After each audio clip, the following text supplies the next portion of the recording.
Okay. Hello, everyone, and welcome to the first session of Studio 2, Cosmos, with Ed Keller and Carla Leitão. This seminar considers the surface of our planet and the world building we have conducted across the past centuries and continues by leaping off Earth to extra-planetary networks as an extension of design. We ask some questions as, what is an operational new nature, and when does architecture transform into landscape, extend beyond a horizon, link to system of planet, and catalyze a revolutionary universality? Our planet itself is indexically a computer. Meteorology, geology, and biology act as a computation. The Earth has registers of massive addressability in river meanders, which arc across millions of years. For example, which begs the question, where and how might a planet have mind or computational capacity? What kinds of information processing takes place? What networks are folded into that? And how can we work as designers to access those flows of information and energy? I'm going to introduce our instructors. So Ed Keller is a designer, professor, writer, musician, multimedia artist, and independent scholar. From 2012 to 2020, he was the director of the Center for Transformative Media at the New School, associate dean at Parsons from 2010 to 12, and from 2009 to 2020 was associate professor at Parsons. Carla Leitão is an architect, professor, and writer. She's a lecturer at the Rensselaer Polytechnic Institute School of Architecture from 2010 until now. Leitão's studio and seminars explore the intersection of architecture, urban system, and technology, ubiquitous culture, and immersive VR at RPI's Crave Lab. They are both founders of Aum Studio and Spec AE, architectural design, curation, theory, scenarios, and interactive media, residential installations, competition in Europe and in the US. Speculative Futures, the Spec AE, joined the Data and Matter Group show in the Venice Biennale in 2018. Keller and Leitão have convened 20 and more international conferences and lecture series. Their work and writing has appeared in Volume, Punctum, Evolo, A+U, AD, Metamorphosis, Wired, Metropolis, Assemblers, and more. I pass the mic to both of you. Oh, thank you, Artemis. Thank you very much. It's really good to see you and everybody else again. Thank you. Yeah. Very good to see a lot of known faces. Looking forward to meet the others. Yeah, I hope everyone has had an okay winter break, or winter, as we settle into it pretty intensely here in the upstate New York area. There was a giant ice storm 2 nights ago that just missed us, but 20 miles north of us, literally thousands of trees exploded because of the weight of the ice. So it's been already an interesting winter here, and it's been a crazy year. It really has been a very crazy couple of years, and this past year especially intense. So we are looking forward to Studio 2. In a number of ways, it's a continuation of what we took on with Studio 1 World and the Atmosphere seminars. So you'll see some rumination and meditation on themes from both of those in the talk that we do today.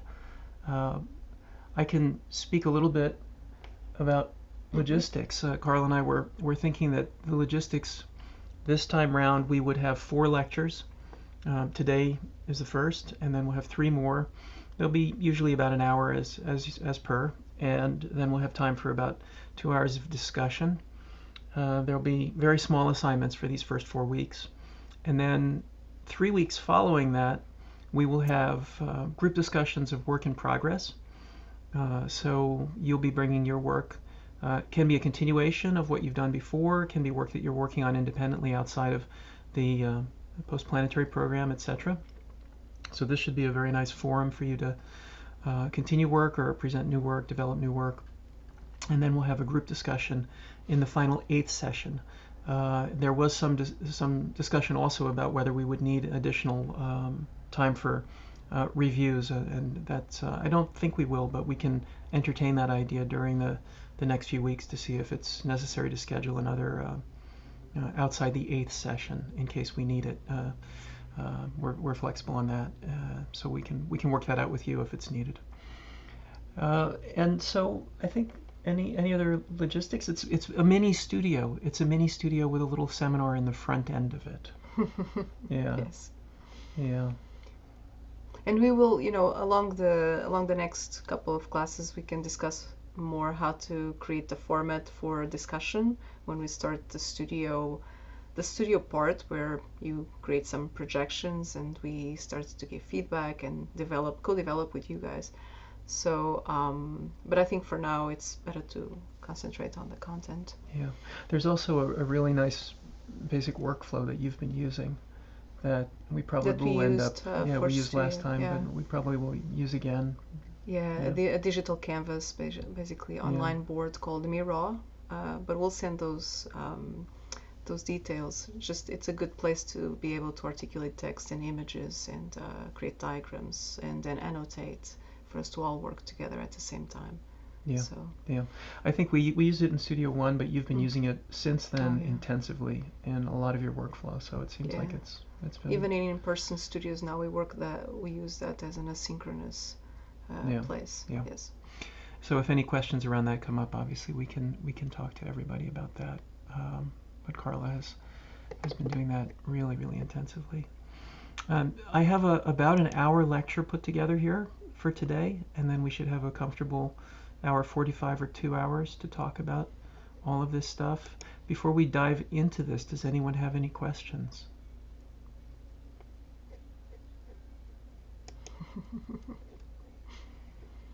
Sit back. So nice to see you. Get your coffee's ready. Yeah, it's really good to see folks and some familiar faces. All right, well then I will take off. We'll take off, exactly. We'll take off. Can everybody hear me, and can everybody see the big still image from Solaris? Yeah. Step to my. Okay.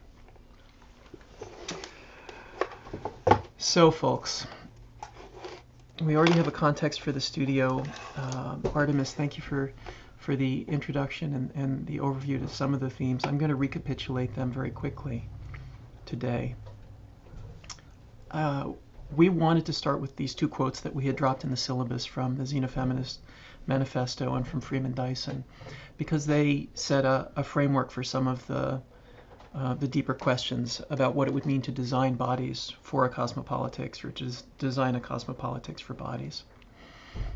From the Xenofeminists, they say, in affirming a future untethered to the repetition of the present, we militate for ampliative capacities, for spaces of freedom with a richer geometry than the aisle, the assembly line, and the feed.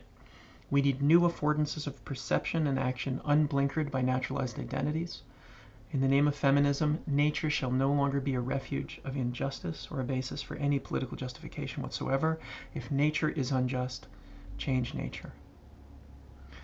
So, of course, that's a real call to arms.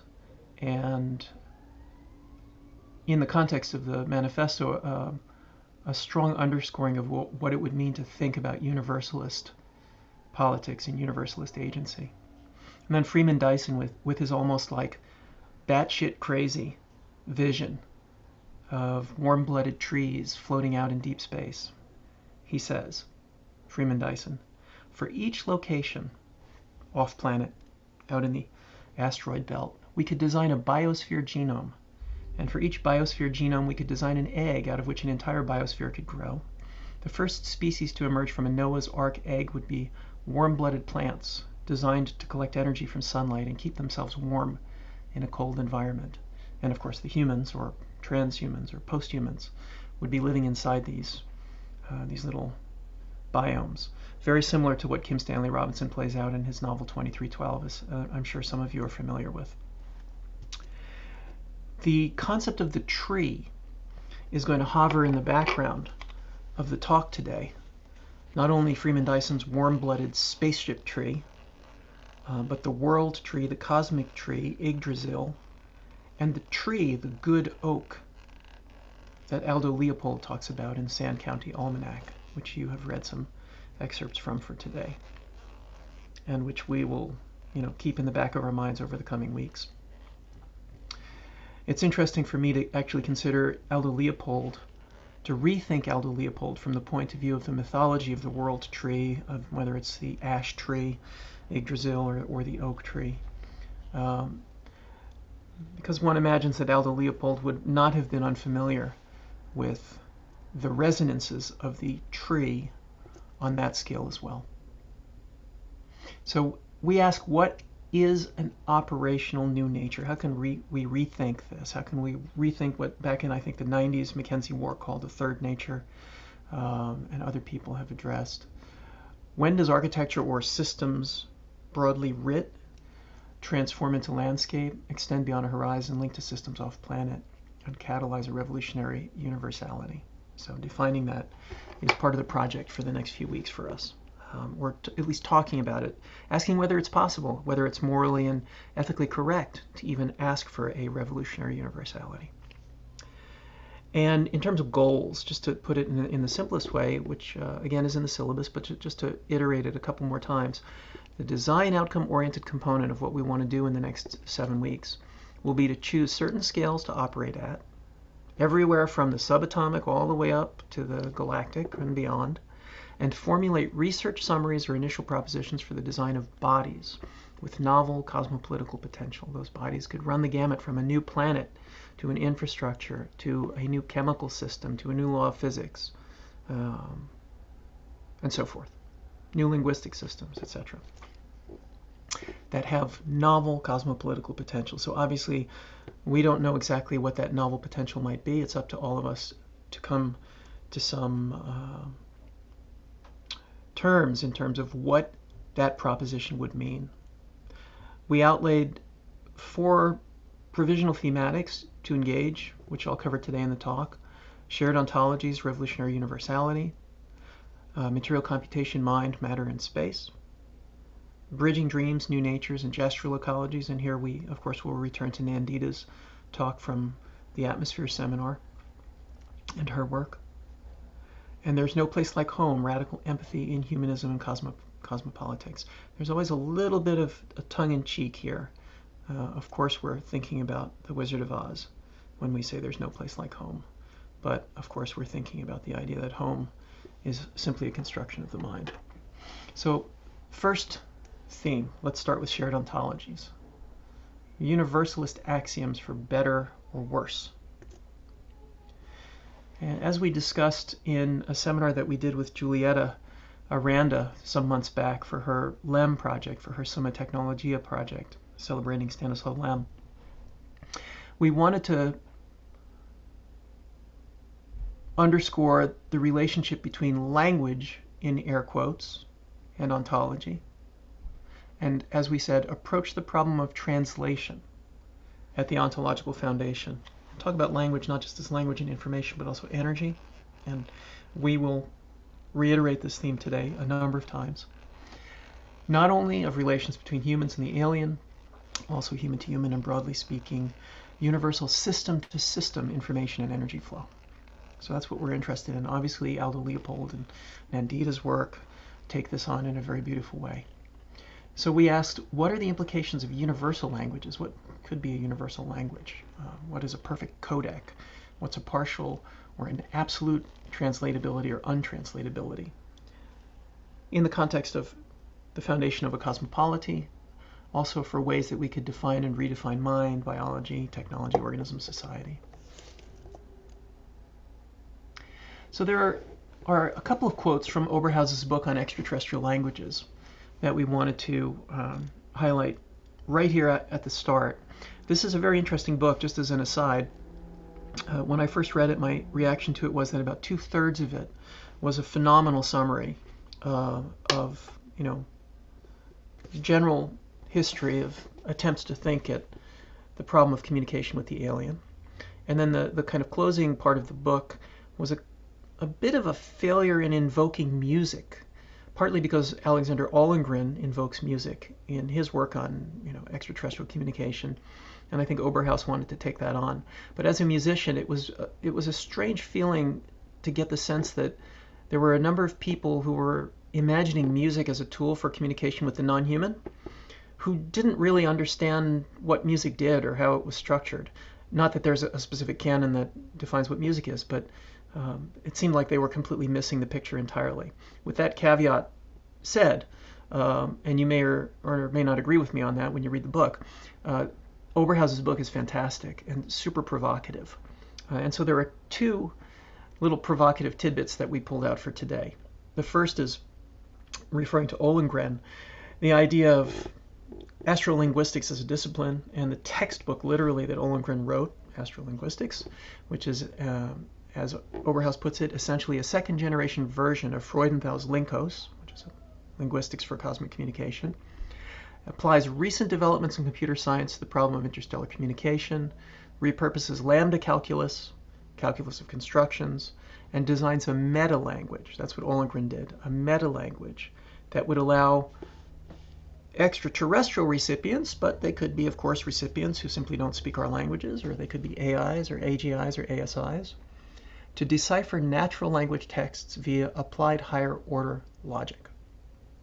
And so, when we think about language and ontology, linguistic systems and the incompleteness of them to classify the reality that they are embedded within, and the project that Ollengren had, those two are tightly related, clearly, because what Ollengren is doing is saying, okay, well, we humans, aliens, we need to set up a channel for communication with a system that's profoundly and radically alien. And coming up with a universalist notion of language, whether embedded in logic or mathematics maybe not so good, physical systems that can be described in such a way that the recipient understands exactly what the physical system is, whether it's star coordinates or the structure of hydrogen, etc., etc. These are all the kind of framework through which we would constitute an ontology, a shared ontology. The second is this really great idea. Cosmic OS, Fitzpatrick's operating system, was meant to function as a standalone computer program. This is something that you, of course, would beam to an alien civilization, capable of being understood by an extraterrestrial intelligence to convey a significant portion of the human worldview. And what is it? It's a MUD. Cosmic OS was to use this language to develop a multi-user dungeon that could be run by extraterrestrials locally on whatever their computational substrates would be, to learn more about the Earth and the people who inhabit it. An interstellar transmission, including Cosmic OS, would have a, quote, strong backbone of actual executable code. You know, and now if some of you are flashing to one of the later films in the Aliens series and remembering when the sort of proto-human engineer sort of disassembles on a planet, seeding the planet with their DNA, that could be one image of a strong backbone of actual executable code, perhaps. That's one way of looking at it, a biological system that is executable code. But in this case, it's a little bit different. It's actually a multi-user dungeon, which would have human history, human ontologies embedded within it, presumably such that whether through Ollengren's notions of communication and ontology or someone else's notions, the aliens would be able to understand at least a portion of what the message is. And since we're covering Stanislav Lem and his master's voice today, I'll return to this theme and the failure of this idea a little bit later. So let's, ask the question, what constitutes a framework for a shared ontology? Ballard, of course, is incredible in trying to unpack this in his novels from the 60s, like Drowned World and Crystal World. And this is an example I've used countless times. But the idea of an ontogeny recapitulating phylogeny, which Ballard takes on, and which this image, of course, kind of non-scientifically proposes as a hypothesis. Even though scientifically is not rigorous, nonetheless invokes a set of questions about shared ontology, which we would, I think, be interested in. As Ballard puts it, quote, "The brief span of an individual life is misleading. Each one of us is as old as the entire biological kingdom. Our bloodstreams are tributaries of the great sea of its total memory. Our bodies recapitulate events that happened millennia or millions of years ago. And so, in this sense, we ask, with this imperfect image of a kind of a shared ontology, what's the framework, the physical framework, the physics laws framework, the chemical frameworks, information structure frameworks that make it possible for a shared ontology to function, and what constitutes communication in the context of that shared ontology? I'll leave it there because I'm going to cover this multiple times today. What does Lem say? Lem talks about technology being an artificial extension of the tendency possessed by living beings to gain mastery over their environment, to survive, basically. But mastery over the environment is not just survival, it's actually channeling of information and energy. It's controlling the flow of entropy. Highly structured matter, us, eats other highly structured matter, whether that's, some wheat or a chicken, and sustains itself. In its effort to make organisms independent of their surroundings, homeostasis implemented the regulation of body temperature. This is another way that we maintain the degree of complexity that we have as a kind of standing wave. In this way, islets of decreasing entropy emerged in the world of general entropic increase. So you see, I asked a question about platforms for shared ontology here. I asked a question about communication protocol to establish a shared ontology. And Lem offers a hypothesis about the physical laws and universal axioms that make certain kinds of shared ontology possible. And it has to do with information, flow of information, and energy, control of energy in systems. So in the dark context, in the dark forest context that Cixin Liu takes on in his trilogy, there's an implication that in energy poor systems or energy finite systems, predatory behavior will always be necessary. First strikes will always be necessary. And this is part of the cosmological axiom structure that Cixin Liu gives us through Ye Wenji, one of his characters in this trilogy. Right at the beginning of Dark Forest, there's a conversation between two of the characters, and Ye Wenji offers this hypothesis. She says, I've got a suggestion. Why don't you study cosmic sociology? Suppose a vast number of civilizations are distributed throughout the universe on the order of the number of detectable stars. In other words, just almost everywhere. Those civilizations make up the body of a cosmic society. We don't know anything about them specifically, but we know the distribution. Cosmic sociology is the study of the nature of this super society. So what are the rule sets that make a super society possible, a kind of a structures of feeling across multiple galaxies? She goes on to say a little bit later, your ultimate result will be purely theoretical because there's no way of knowing the specifics across billions and billions of civilizations. But like Euclidean geometry, you'll set up a few simple axioms at first, then derive an overall theoretic system using those axioms as a foundation. So this character in this line could be the kind of guiding concept for the next 8 weeks for us. And so the response is, this is all fascinating, but what would the axioms of a cosmic sociology be? And then she gives it all away. The dark cosmopolitics. First, survival is the primary need, whether it's a civilization or it's us. Yeah? So if we go back to Lem, survival, low entropy systems, harvesting or herding or controlling or feeding on other low entropy systems, survival. Second, civilization continuously grows and expands, but the universe remains constant, generally speaking, total matter. So that means there's a finite set of resources. One more thing, to derive a basic picture of cosmic sociology from these two axioms, you need two other concepts. One, chains of suspicion, and two, the technological explosion. Okay, well, the trilogy unpacks what chains of suspicion are and what the technological explosion are. So spoiler warning if you haven't read the trilogy, but chains of suspicion are basically you talk to me and I talk to you, but we don't fully understand each other. Now, that could be okay in the context of our seminar. It's not so okay if you're really hungry and I'm really hungry, and we're not sure if you're going to turn into a ravenous tiger and devour me or vice versa.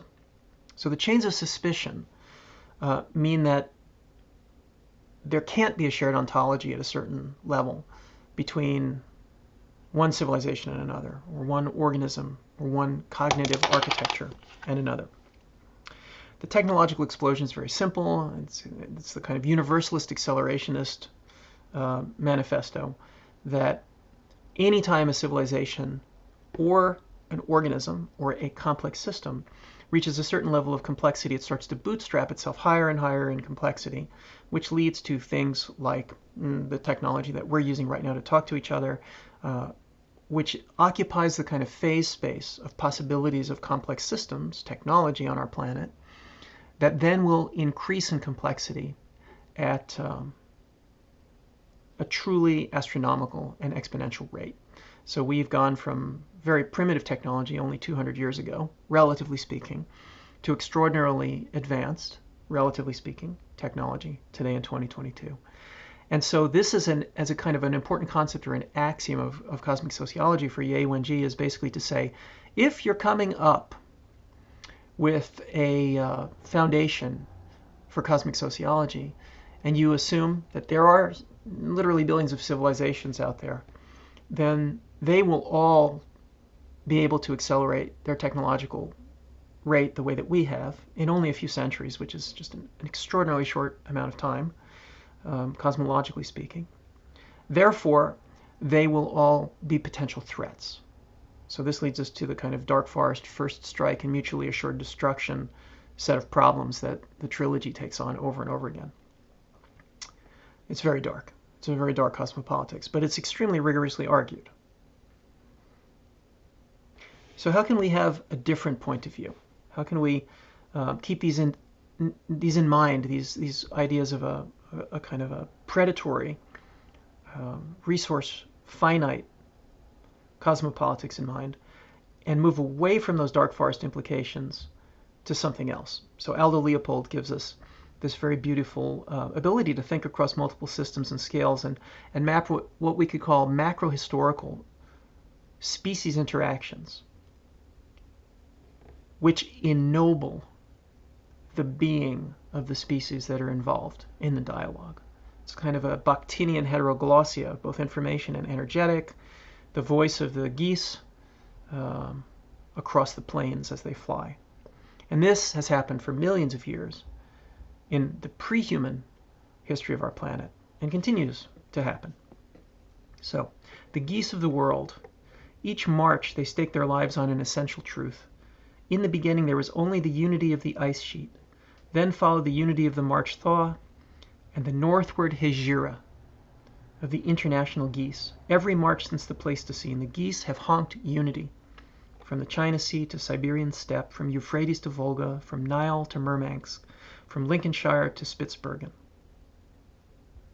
By this international commerce of geese, the waste corn of Illinois is carried through the clouds to the Arctic tundras, there to combine with the waste sunlight of a nightless June to grow goslings for all the lands in between. And in this annual barter of food for light and winter warmth for summer solitude, the whole continent receives as net profit a wild poem dropped from the murky skies upon the muds of March.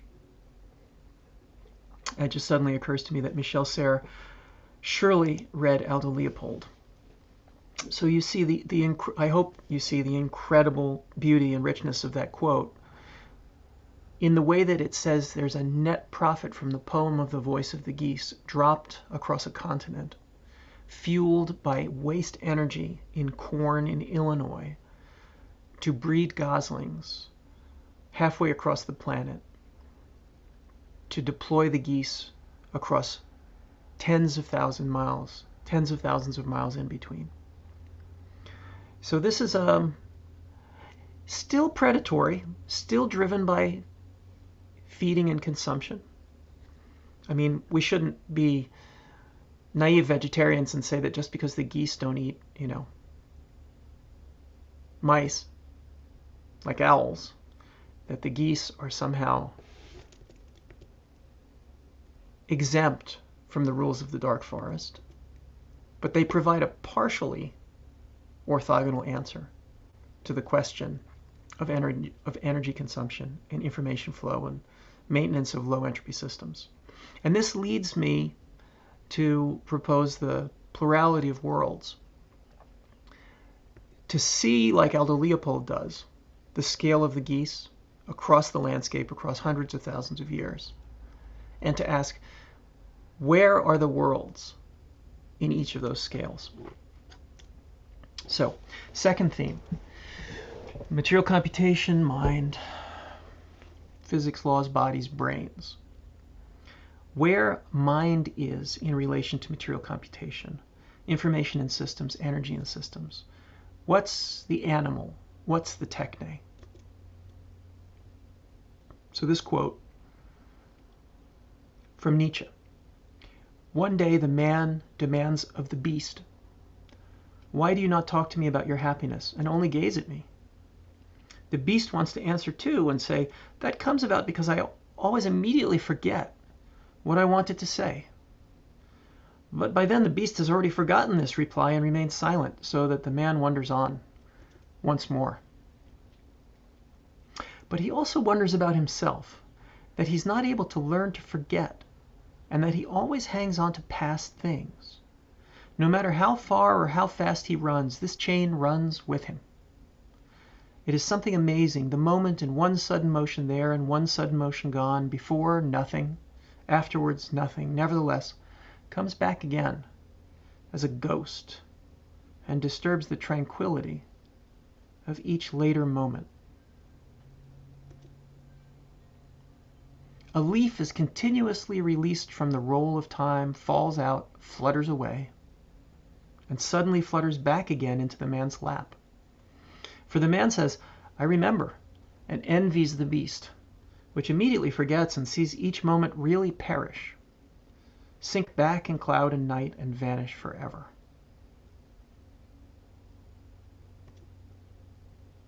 So what comes after the fall? We're still thinking, there's still matter. The question of the relationship between form, animal, atmosphere. I talked about this in the atmospheres talk a couple months back. What constitutes a geopolitical ambience? Because we're asking about cosmopolitics, we're asking about cosmologically scaled universalisms. So this example, again, which Virilio covers, which I've used dozens, if not hundreds of times, of the Nuremberg rally site, and Artaud's potential insight into it. Because Artaud in Theodore and its Double is talking about how an audience is moved inchoately, non-linguistically, extra-linguistically, through structures of feeling, to use Williams' term.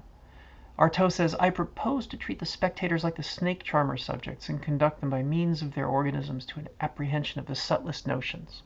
Now we know that Speer and Goebbels and all of them, they weren't trying to actually help their audience attain an apprehension of the subtlest notions. They were actually steering their audience in a masterful spectacle of fascism.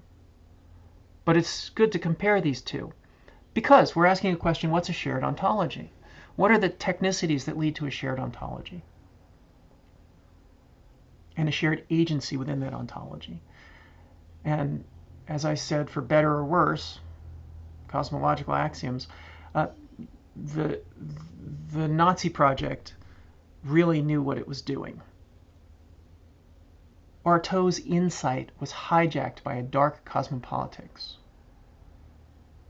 at that moment in history and many other times in history. Material computation, Borges's idea of the universe itself as a library. What's the shared ontology here, and where is mind?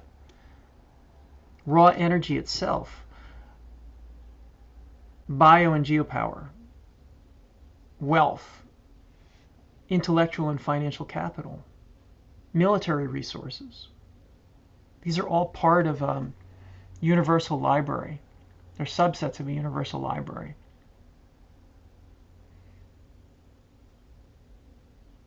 As Schrödinger said, living matter evades the decay to equilibrium.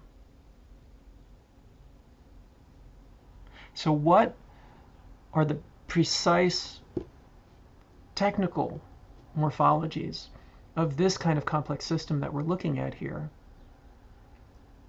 that would allow us to understand it as a complex memory machine? Looking at the form, not just being, wordlessly stunned at the incredible beauty of it or astonished by the scale of the star, all of that, but to ask the question, what are the precise magnetohydrodynamic morphologies, collapses of atomic structure at the core of the star, magnetic fields that reach out for millions of miles, neutrino flows that blanket our entire solar system with literally trillions of neutrinos per square centimeter per second coming from the sun. What are all the technicities that allow this system to function as a kind of cognitive architecture? So we've talked about models of intelligence. Annihilation is a really beautiful book and film adaptation which takes on some of these problems of refraction. It's a kind of a horror movie version of Aldo Leopold's notion of land ethics.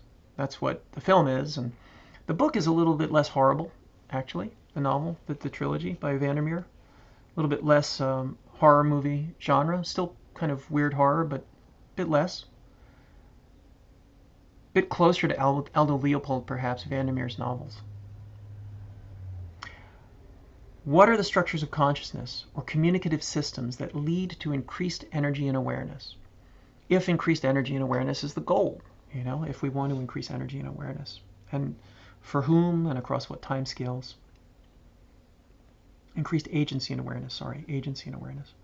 So feedback mechanisms, coordination of life across multiple time scales, possible post or transhuman ethics, could underscore that which is both human and non-human simultaneously.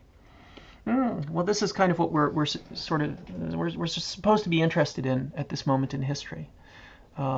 We celebrate the alien, the other, the non-human. We want to co-evolve with the non-human.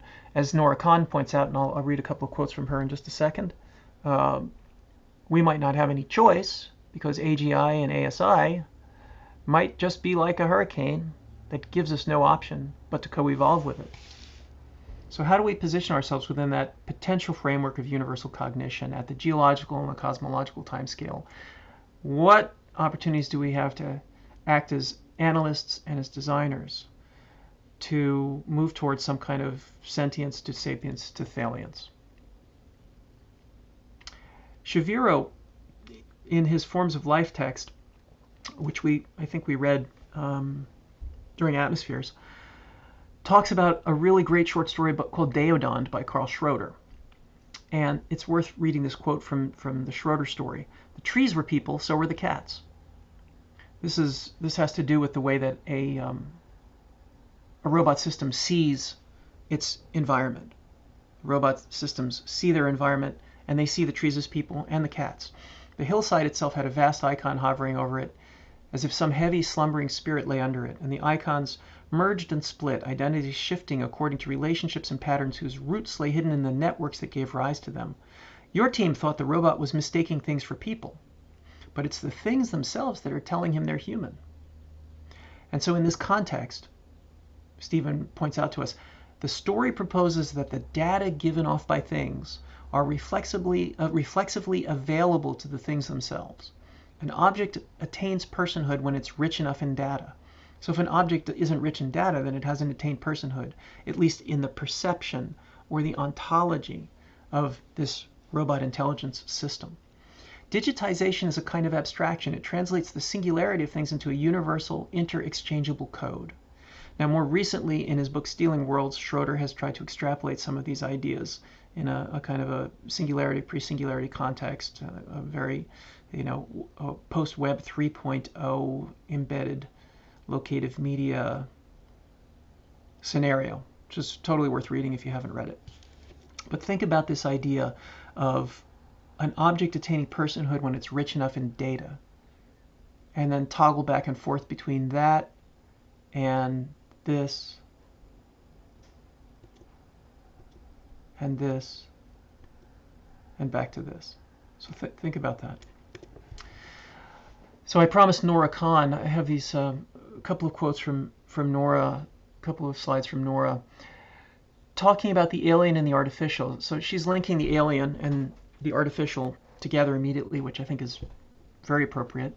They're always not quite yet in existence, redirecting our attention toward the strange for forming new language. She says AI, more like a red giant, like a star, an overseer, its every movement and choice as crushing and irrefutable as death. A consciousness continually undoing and remaking itself in glass simulations. What would an ASI do? Or a vast hive mind that runs all its goals per second to completion at any cost. Dark Forest comes back to us here. She says, I see in my individual mind's eye a silent army of optic white forms in mist in the woods. As horrifying to us as a line of Viking raiders probably looked to hapless villagers in the 10th century. Silent because they communicate one to another through intuitive statistical models of event and environmental response. Then she situates this back in the energetic landscape. A hurricane, because she compares ASI to hurricanes, a hurricane, and so does Freeman Dyson, remember, a hurricane is nature endowed with a specific purpose. It has a maximal goal of efficiency to find a thermal balance and stabilize, correcting a glut of trapped heat. We might conceive of a strong, fully realized ASI being much like this overwhelming, massive, and approaching force. It remains on the horizon at a distance from humankind, consuming energy and resources, morphing according to its own unpredictable logic. Well, it's unpredictable, yet it's predictable, right? I mean, this is what Freeman Dyson points out to us.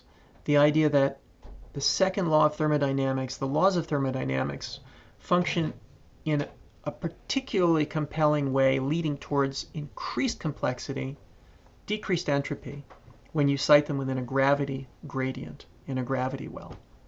And so we take one notion of universalist dark cosmopolitics and we resituate it against the notion that within universal gravity fields, the trend towards entropy, or the trend towards complex systems which devour other complex systems, might not be the only rule, might not be the only law. So how do we think across scales towards the pragmatics of memory?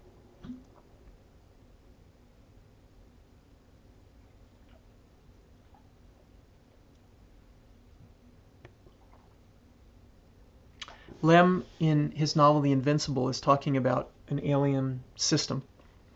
And the human crew who are encountering this alien system and being picked off by it, being killed by it, are trying to understand what's going on, to understand what this system is. And one of the crew members says, it would be enough if every part, they're talking about a hive mind kind of swarm system, which isn't even really like a brain necessarily, but it is like a complex multi-agent system. It would be enough if every part contained a memory of the other parts it was directly attached to. Part number one has to join together with 6 others. Each of these knows the same about itself. In this manner, the amount of information contained in an individual part may be negligible, but other than that, all that's needed is a particular trigger, a signal that says something like attention, danger, at which they all enter into the necessary configurations and the brain is instantly constituted. This will sound familiar to you if you read Stephen Shaviro's book, Discognition, because he talks about slime molds and is fascinated by them precisely because they behave a bit like this. They can organize themselves, even though they're extraordinarily non-intelligent systems from one perspective. They can organize themselves into proto-brains if you put them in a resource-poor environment. So again, what are the pragmatics for memory? In deep time, what is memory? Each of these voids is tens, if not hundreds of millions of light years across, the Bootes void, the Sculptor void, the Fornax void. They're not completely empty, but they're largely devoid of stars. So what is the universalist memory system that we need to take into account? Or can we learn from this big scale, as above, so below? Third theme, what's nature? We've already talked about this quite a bit. A couple of familiar examples that I covered, I think, either during Atmospheres or during Studio One. What are feedback loops? What are phase changes? And I have two quotes from Lem from his Soma here. One using this image from Chris Jordan of a bird that has died by eating plastic. Lem says, we're faced here with circular processes in which causes become effects and effects causes. Traditional biology appeals to thermodynamics as a reliable arbiter. The latter declares the shift from greater to lesser complexity to be the norm. Yet the emergence of life was a reverse process. This is, again, precisely what Freeman Dyson points out in his Noah's Ark eggs lectures. So what makes this happen? What makes the cause-effect systems that we usually would have understood function differently? Well, Lem looks down at the bottom of the chain of life. At the base of the state known as life, Lem says, a green transformer that is omnipresent on land and in oceans converts solar into biochemical energy. So some life doesn't feed on life. Some life feeds on chemical and potentially quantum structures and energy coming from the sun. And it then produces biochemical energy, which is fed on by other systems up the food chain. So if you're looking for a non-dark forest example here, perhaps you could meditate on living systems or very complex self-sustaining systems that only feed on ambient energy instead of eating other systems. This begs the question again, what's nature? And what would be an operational new nature? How can we think simultaneously across systems? I used the example of Sadie Plant's text writing about the Dutch tulip bubble. Previously, Nandita looks at the novel Dune by Frank Herbert to develop this concept of gestural ecology. She's interested in this notion that there's an actual physical system, the worm in Dune, of course. It's fictional, but you can look at it as a case study, as a real case study. Real hooks that grab into the worm, operating in both a gestural and a notational way, for us to then be able to perceive, map, and notate the interrelations between systems at different scales of operation, and also to interact directly with them through these gestures. So, she uses these terms track, trap, hook, the worm movement, to interact with it through a technical device that becomes a gestural framework of ecological notation. And so on the one hand, you would say, okay, well, this allows us to make drawings like the one that you're looking at, the drawing of the river meanders. But also we don't have to make the drawings, because if we interact with the worm, then we are a gestural framework of ecological notation. So you can be one or the other or both simultaneously. This ecological notation, or gestural diagrammatology, she says, becomes an interventionist science in Dune, but potentially for us as well. How can we hijack these ideas of gestural ecology that she develops in philosophy and in philosophies and theories of war, predator-prey relations, looking at Dune, and import them into the contexts that we're working with? So here we could return to Leopold again. Leopold tries to take on, just like Nandita does, or someone like Kojev, the linkages between systems that don't seem to be geopolitically embedded at all and geopolitical systems. Maybe what Leopold is doing is deploying a proto-gestural ecological thinking in Sand County Almanac. So, quote, Leopold says, quote, "It is an irony of history that the great powers should have discovered the unity of nations at Cairo in 1943. The geese of the world have had that notion for a longer time, and each march they stake their lives on its essential truth." So humans, geopolitics, the unity of nations, a date in history, but the geese have been enacting a gestural ecology for thousands and thousands of years, independent of that. So Sand County Almanac thinks across multiple systems. It maps these, again, as I said, macro-historical species interactions. We've read a passage about the geese. Let's look at the oak tree. So these couple of quotes from the oak tree are especially important to help, I think, to help develop our own diagrammatology, our own gestural ecologies, our own toolkits of mapping and thinking. You recall the setup. The setup is there's a tree. This tree has been damaged in a storm. Leopold is cutting up the tree. It's a very old oak tree. Fragrant little chips of history spewed from the saw cut and accumulated on the snow before each kneeling sawyer. It's a big saw, so there are several people who operate the saw together. We sensed that these two piles of sawdust were something more than wood, that they were the integrated transect of a century, that our saw was biting its way stroke by stroke, decade by decade, into the chronology of a lifetime written in concentric annual rings of good oak.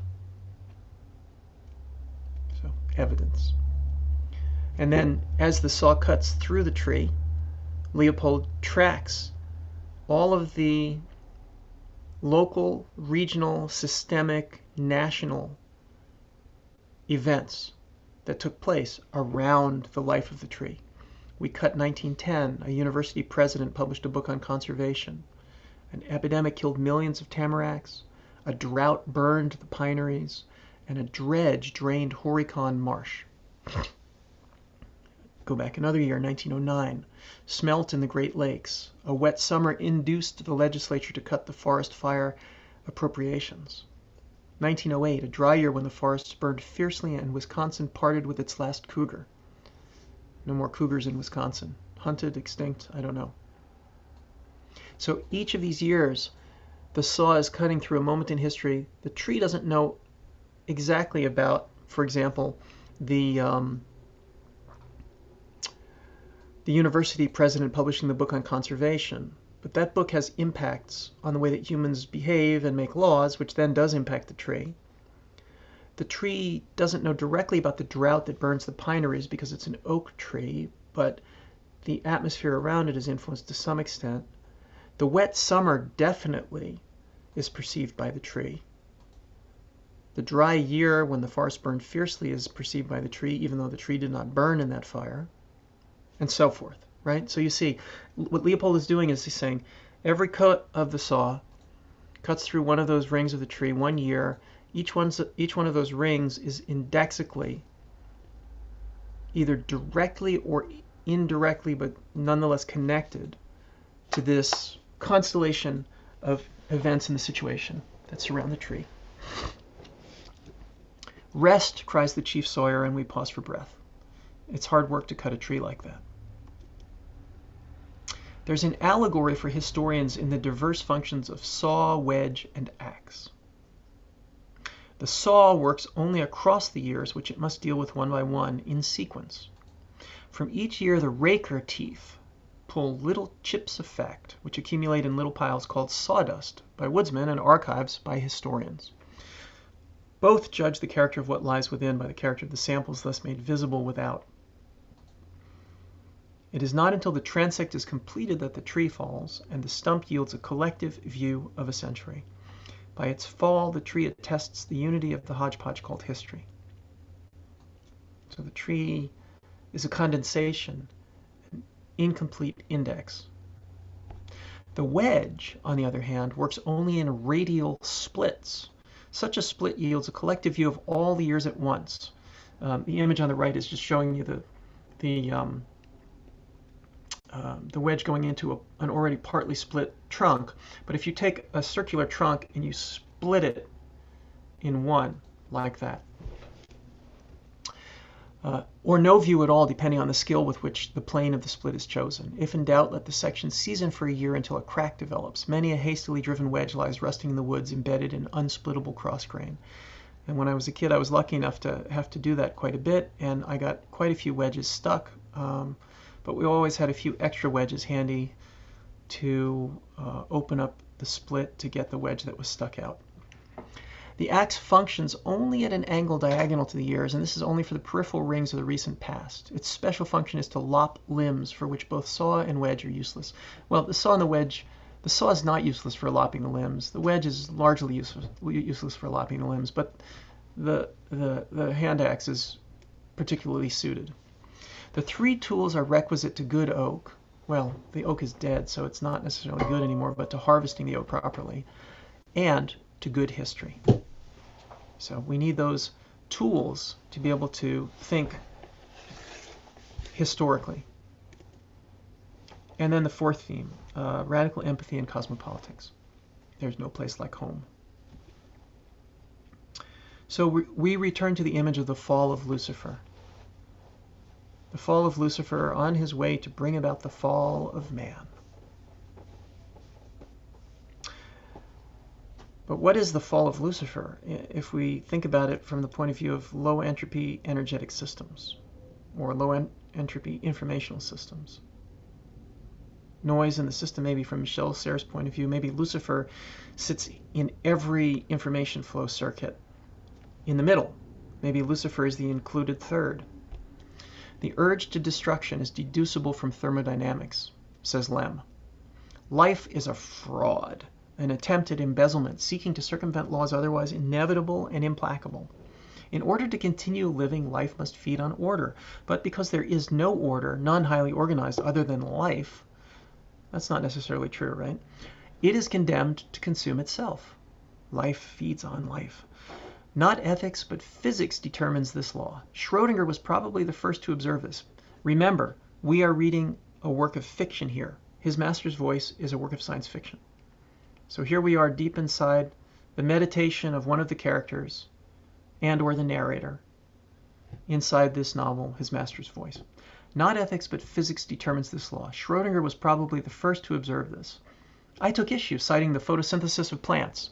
We've seen that already in Lem, in the Summa, the quote I read from the Summa a moment ago. Plants, they did not destroy, or at least did not need to destroy other living organisms, thanks to their utilization of solar quanta. Rappaport replied that the entire animal kingdom parasitized the plant kingdom. At times it seemed to me obscurely that a parallel of the phenomenon confronting me was the doubleness of every organism, in the sense that an organism is both itself and the medium of information addressed causally to the future, since to its descendants. Now, this is an interesting way of thinking about shared ontologies again, and communication systems. The organism is both itself and is addressed to some other audience.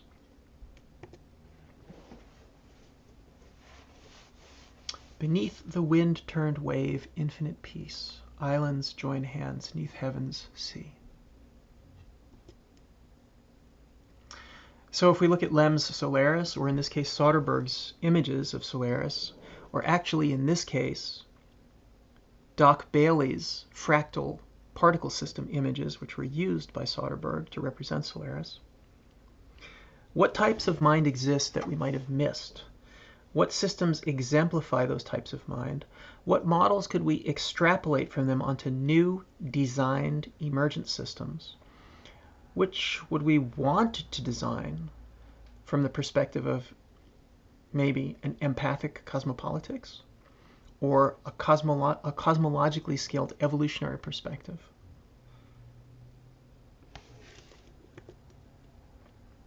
What does Lem say about the ocean? These hypotheses about the ocean resuscitated one of the most ancient of philosophical problems, the relationship between matter and consciousness. Was thinking without consciousness possible? Yet could the processes that took place in the ocean be regarded as thought? Is a mountain a very large rock? Is a planet a huge mountain?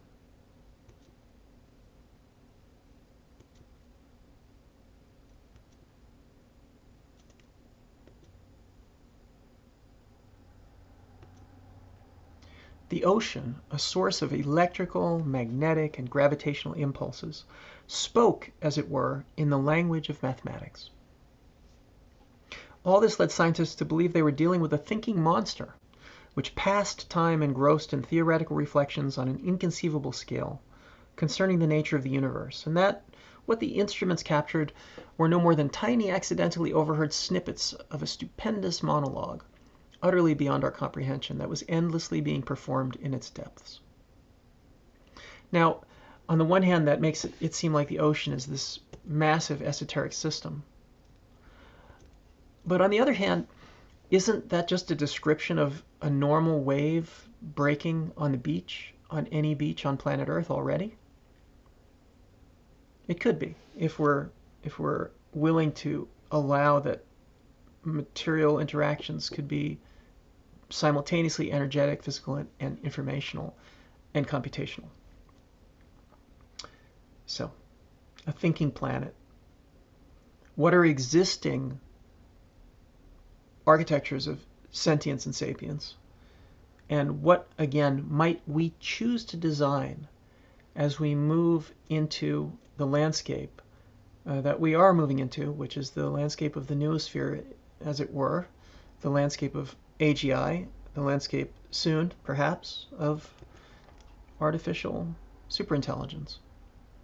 And how do we position ourselves again to be ready to understand the failures in communication, the untranslatabilities, as Carla and I talked about in our LEM seminars, more than a year ago.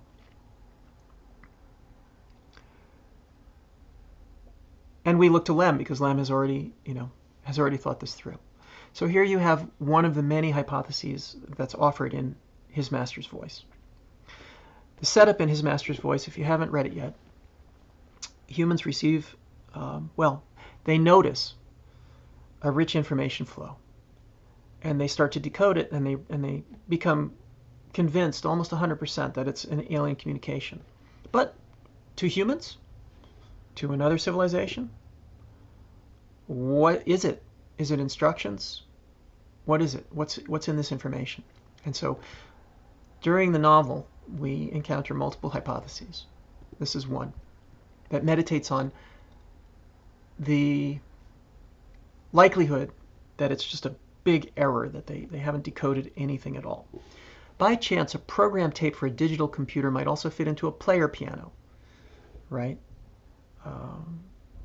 You're playing one media in another system that it actually isn't carrying any information for whatsoever. And although the program has nothing, absolutely nothing to do with music, nevertheless, when it's put in the machine, it produces notes.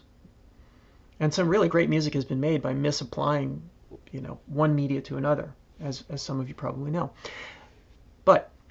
And it might also happen that not all the notes will be in total chaos, but here and there one will hear some musical phrase, something that we normally would say, oh, that sounds like a musical phrase, a motif. Could one decipher a code incorrectly and still obtain such astounding results? That's the hypothesis, of course. That's exactly what happened in His Master's Voice. If we were to send telegraphically the genotype of a man and the receiver were able to synthesize on the basis of that only white blood cells, he would end up with amoeba-like things as well as an enormous amount of unused information. One cannot say that he who produces corpuscles, having before him the human genotype, has read the message correctly. To simplify that, basically, some of the information was decoded, and it made something that was like a white blood cell. But there's still a lot of information there, and we have no idea what that information does. And that at another moment in the novel, my first thought was that either the letter was not meant for us, that by pure chance we lay in the path of its transmission between two conversing civilizations. The message was sent from one galaxy perhaps to another, and we just happened to be in the middle. Or else the letter was intended only for those civilizations that, having passed a certain knowledge threshold, were able both to detect the cleverly concealed signal and to decode its meaning. In other words, the humans could detect it, but they simply didn't have the ability to crack the code. And of course, I'm invoking a rival here, If we resituate this back with Shaviro and his kind of end notes in discognition, his sort of 22 theses, the number 13 and number 14 are the one I want to focus on here. Number 13 basically talks about what we've already talked about a number of times with Lem and with Freeman Dyson. Nature involving continual flows of energy, and Nora Khan. Energy can never be created or destroyed, but only transformed. Here we go, the first law of thermodynamics, and yet this also means that energy is continually being expended or dissipated as gradients are reduced. So we get the second law. Complex organized systems from hurricanes, those hurricanes, those naughty hurricanes that crop up everywhere, to organisms tend to form because they can dissipate energy more efficiently and on a vaster scale than would otherwise be possible. Such dissipative systems are internally negentropic. Okay, so we're looking for dissipative systems. And then Stephen in 14 here says, but we tend to think about informational terms. Physicists propose the universe is ultimately composed of information. It's computational. I fear that our excessive concern with informatics has gotten in the way of a proper understanding of the importance of energetics. And again, Nora Khan's point, Freeman Dyson's point, Lineweaver and Egan's point, a bunch of people we can think of, all return to this question of energetics again. How do we situate a notion of energetic entropy and negentropy in the universalist framework to understand the emergence of complex systems where we should only be getting increased entropy? Here's that quote from Freeman Dyson. In the real world, astronomy and biology, ordered structures emerge spontaneously from disorder. The solar system emerged from a disordered cloud of gas and dust. The fearful symmetry of the tiger emerged from a dead and disordered planet.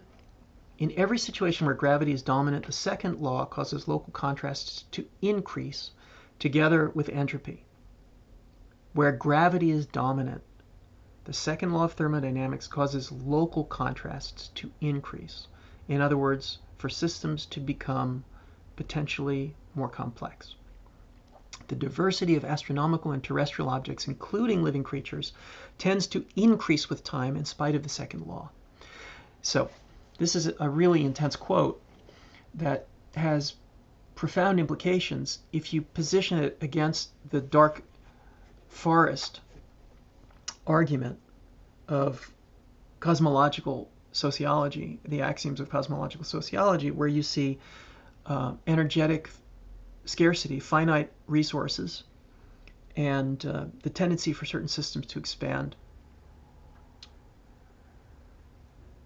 as far as they can, to colonize available territory.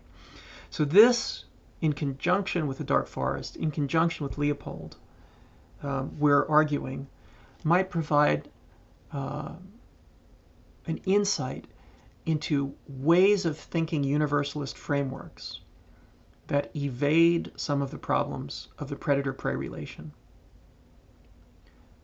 We ask then, what's an artifact? What that can do this? And again, his master's voice, the Lem novel, takes this on in a much more beautiful way than certainly I can, and unfolds these questions all the way, and I'll finish with the final passage from that novel in a moment, all the way to the universal scale, asking questions, design questions of how one could set up a set of catalysts that would trigger formation of complex systems across an entire universe. So we ask here, what's a manifesto of what's at stake for a viable post-planetary politics or a cosmopolitics or a cosmological set of axioms that allow alternate forms of collectivity and compassion, if that's what we really are aiming at. Forms of collectivity and compassion. So we talked about artifact when we did the Lem seminar lectures last year, Carla and I, and we were interested in the artifact specifically because it was an information-rich but partly untranslatable system that could catalyze various forms of translation, or remain untranslatable yet indexically charged, indicating that a gesture had taken place operating and persisting for even billions of years. So, in the Lem novel, His Master's Voice, the message is an artifact. And we can ask, what are other examples of artifact? This passage from His Master's Voice sets the scale for us when we think microcosmos, miniature biome in a glass bubble here, which is the image we see, all the way up to the scale of the universe. The signal, or rather the causal pulse, began first with a tuning of the cosmic material. This is at the birth of a new universe, newly resurrected, in order that there would arise particles with the desired properties. And when astrogenesis had got underway, star birth had gotten underway, and with it planetogenesis, other structural features became activated, features present at the beginning within the pulse, but till now having no addressee. So information structures hidden within information structures that were latent, that would become activated at a certain point later on. Only then did they begin to manifest their ability to assist the birth of life. There was discussed, among other things, the question of whether or not the probable civilization of the senders, either existing or, according to Sylvester, no longer among the living, was rational. And how could we say that a civilization that concerned itself about what would be in the next universe, 30 billion years away, was rational?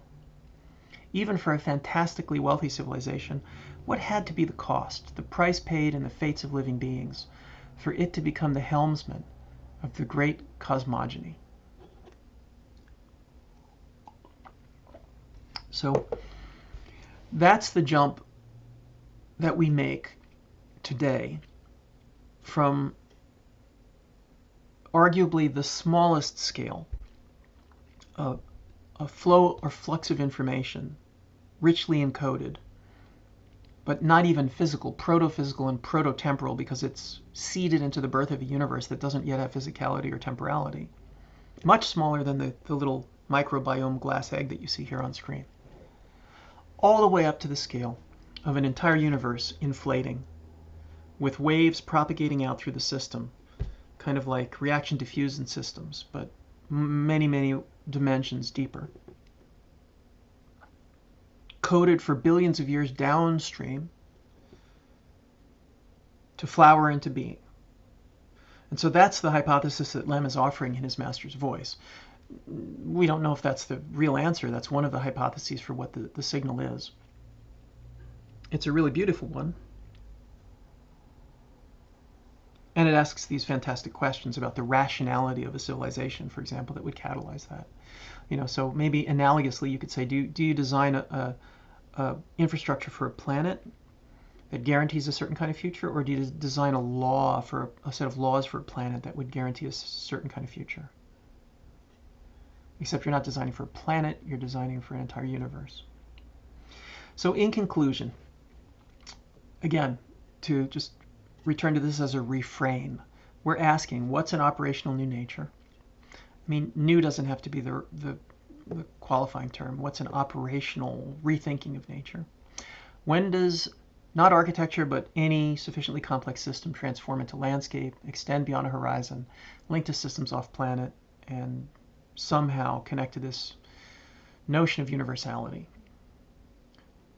The goal will be to map and identify bodies constituted by cosmological and cosmopolitical forces, and you and we will formulate research and propositions for the design of bodies with novel cosmopolitical potential. And it's up to you and us all to decide what it means to say novel cosmopolitical potential. Because certainly, it could be novel in the sense that Jishin-Lu looks at it in Dark Forest. There are some civilizations in Dark Forest that basically go roaming around the galaxy exterminating other civilizations.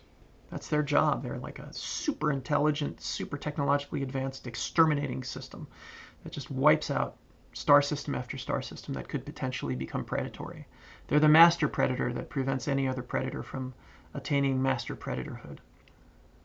And that could be a novel cosmopolitical potential. It's a particularly depressing one, but it's the one that Chisholm provides us in Dark Forest. Although there are other, not nearly so depressing, novel cosmopolitical potentials that are also provided in Dark Forest that resonate much more with this image. So that's an introduction today, kind of a dense offering. Let's burn the thigh bones of this information material on the cosmic hearth. Yeah, just feel good material. Yeah, and it's also a meditation on some of the stuff that we covered in Atmospheres and in Studio One, and Carla and I had covered in our LEM seminars. So, a big chunk of this information that we just looked at today will be familiar to many of you. But hopefully it's good to revisit and meditate on, and it's a good launching point for our conversations over the coming weeks. So there we are. I also have prepared a talk about mirror, since we did ask you to see both Arrival and Mirror this week, but the talk on mirror is probably another hour.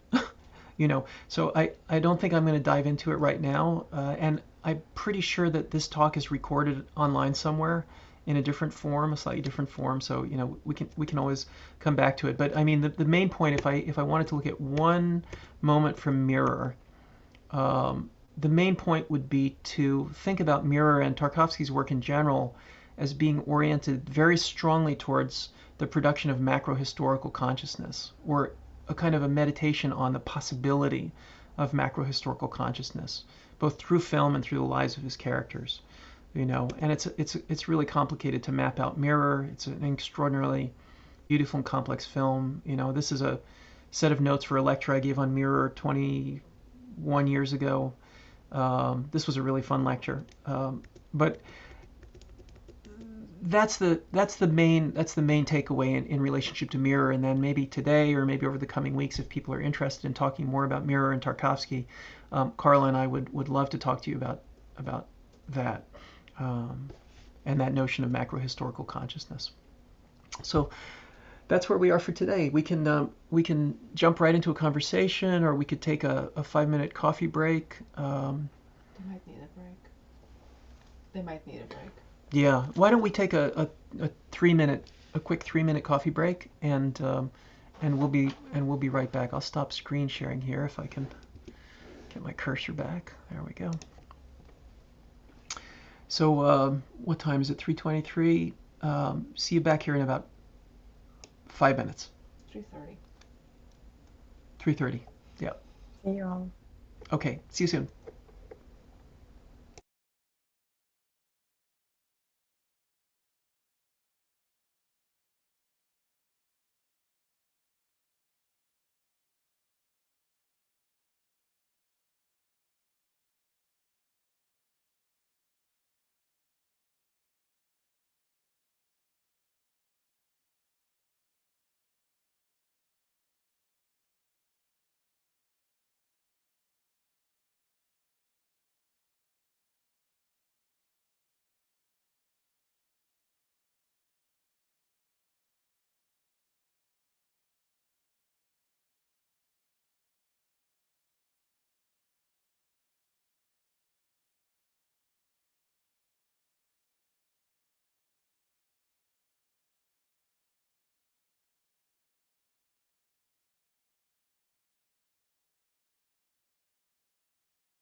understand what that time Hi, is. everybody.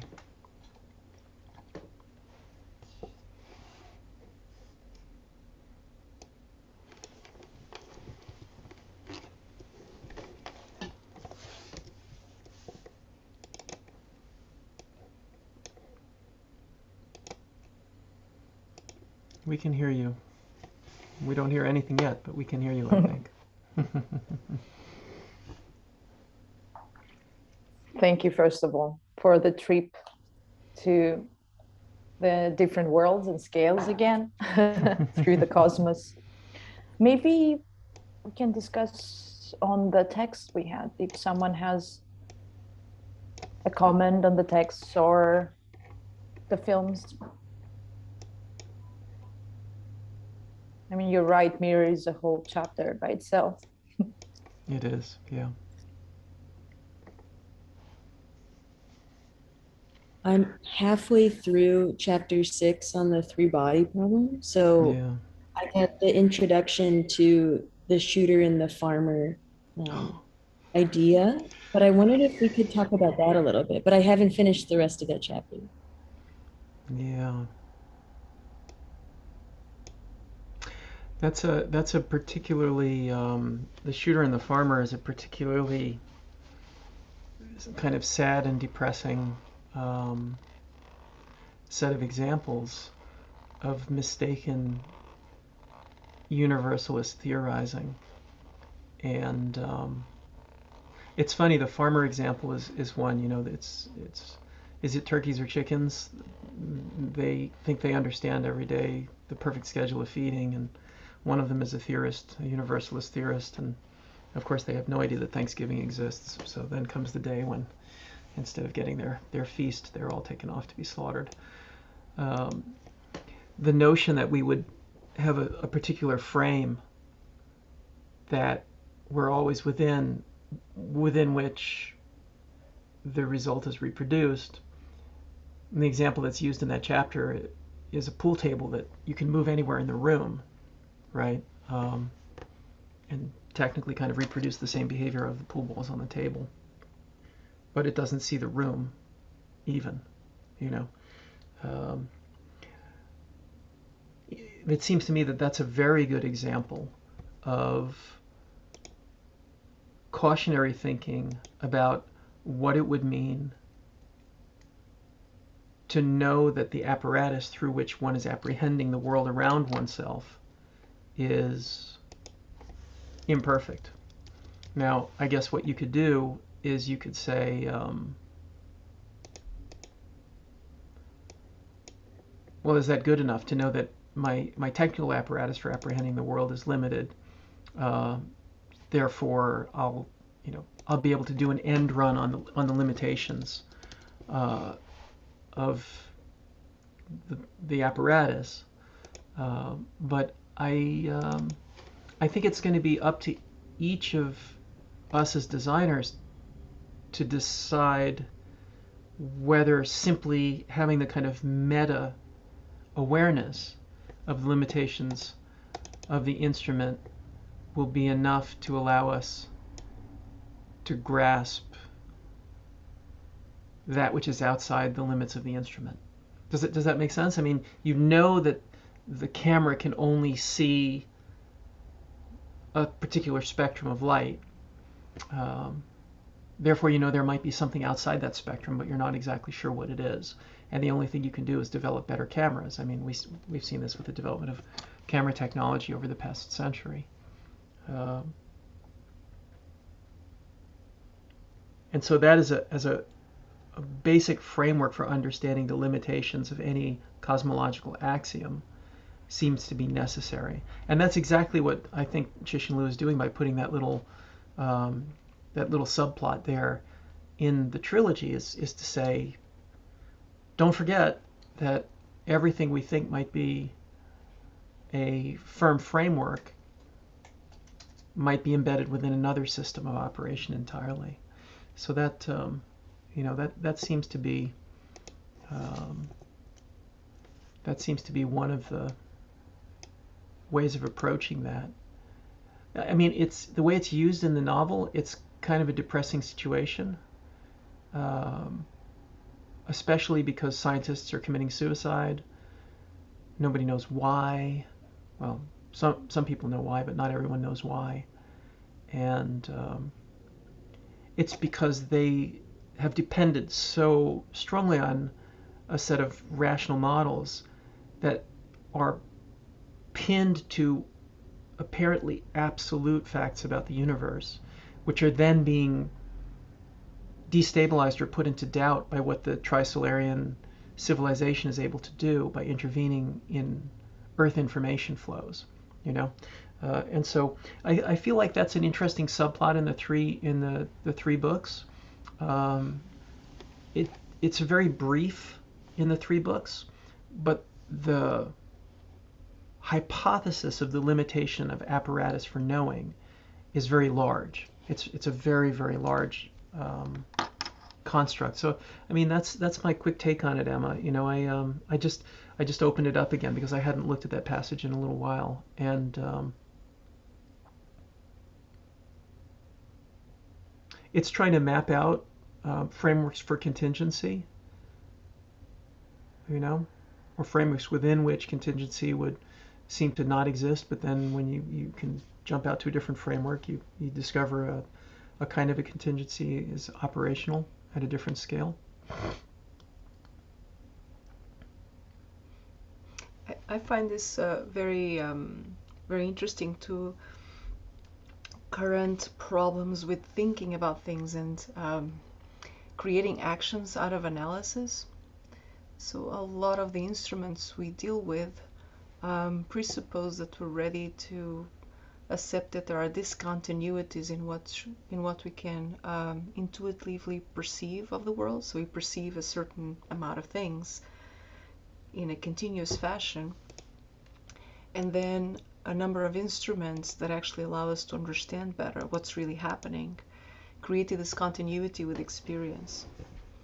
And I think one of the issues here is that often in order to be able to create assumptions about what's happening within an interpretation of an analysis, and in an old-fashioned way create a projective synthesis or an intention to move forward, so a reaction to that analysis, perhaps we've been, even throughout a big part of the 20th century, we've been always thinking in a continuity way. Continuity from that perception, observable analysis, and observable phenomena, and then a continuity, a response of action back. And something very different happens when one has to understand the logic that is about meeting other bodies through a discontinuous framework to intuition, where there's kind of a new mediation that happens to be able to to access other bodies, but also to let's say so how to access them and to how to perceive them as a whole, because that has become so an example is, of course, is the concept of hyperobject with Timothy Morton, and the way in which we will perceive only a body by having a number of moments and a number of slices and some logics of continuity, but we might not be able to, in order to have an exactitude of what's really happening with that body, it might constantly elude what our intuition will perceive as continuity in bodies. So to be accurate, there's a highly non-intuitive fashion of interacting with that body in terms of our observable means.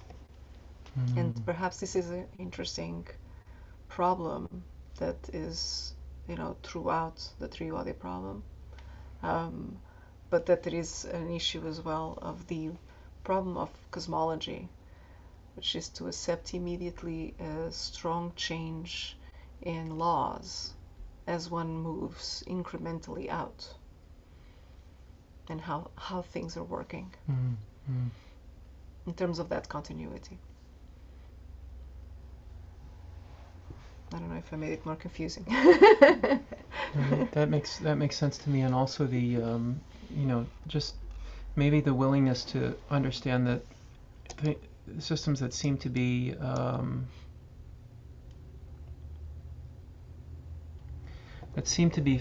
fixed and reliable, or in focus and out of focus, often are provisional. And that provisionality doesn't have to be a crisis. There are certain kinds of systems that are more stable and others that are less stable, which is why I think we're interested in the different scales of time and the different arcs of time, because at one scale, things seem to be immutably fixed in place. Gravity is holding stuff down to the desk in front of us. But at another scale of time, those systems are extremely dynamic, and at another physical scale, those systems are extremely dynamic. So it just feels like that's kind of part of the kind of larger picture in relationship to building out those axioms that you would be willing to hang a design proposal on. Design is an act of futuring, but futuring doesn't necessarily mean an absolutely immutable present and future. Futuring constructs alternate configurations, and design as an act of futuring can even construct different relationships to pasts. And I don't mean future pasts, but I mean past pasts. There's certain moments in past right now that are inaccessible, that could be rendered accessible by a present action, which builds a different future that then has channels opened for it to a past.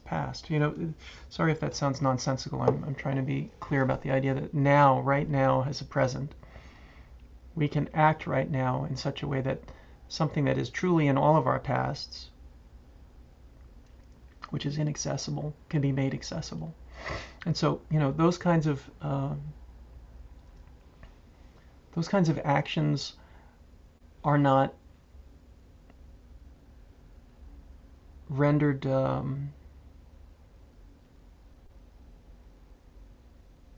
incomplete or failures by the fact that the pool table is moving around the larger room. As long as you can construct a model which allows you to take into account the possibility that the framework that you're working with is actually embedded in some other kind of much larger context or much larger framework. I don't know, I feel like I'm speaking very poorly about this when Aldo Leopold and the things that we talked about in the lecture today covered this terrain pretty well. In a way, at least for me, I want to refute the dark forest hypothesis. I want to go against the dark forest hypothesis, because I do feel that it's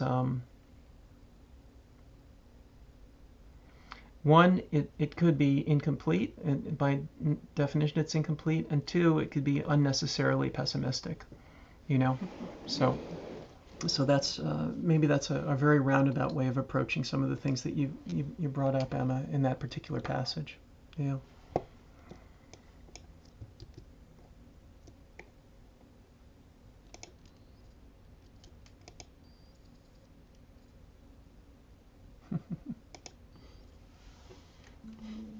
So maybe I would like to share one thought, like during your lecture, Ed, I was thinking about my yesterday experiences. Actually, in the morning, I was on the workshop where we prepared herbal infusions, and I was interested in one particular thing that some herbs, they make synergies, and I really like that. I really like that word in this context, and also, for example, when you make raspberry tea and you put honey, honey will produce this kind of synergy because it's sugar, so it is opening the blood vessels. And then if in the evening I was participating at the lecture at the news center, What Now? And Benjamin Bratton said that artificial intelligence as a tool used by human mind can produce synergy. And I thought that it could be interesting thinking about this new nature, how we can create synergies, and with which other beings we can create synergies. And also now Carla mentioned Timothy Morton about subsendence. What also interests me, like this, how we can perceive subsendence and synergies, like thinking about this, I don't know, concept of new nature or new beings. So maybe you could relate to that or develop. Yeah. Yeah. I think the honey and raspberry is a very nice one. I mean, it depends on literally the configuration of the body and the senses of the body, but also how the body reacts to particular kinds of molecules, both immediately, like in the tongue, but then in the body, right? And so that synergy is maybe each of us tastes things a bit differently. Some of us don't like cilantro and some of us do, right? But nonetheless, our physical bodies react to the external stimulus in a set of predictable ways.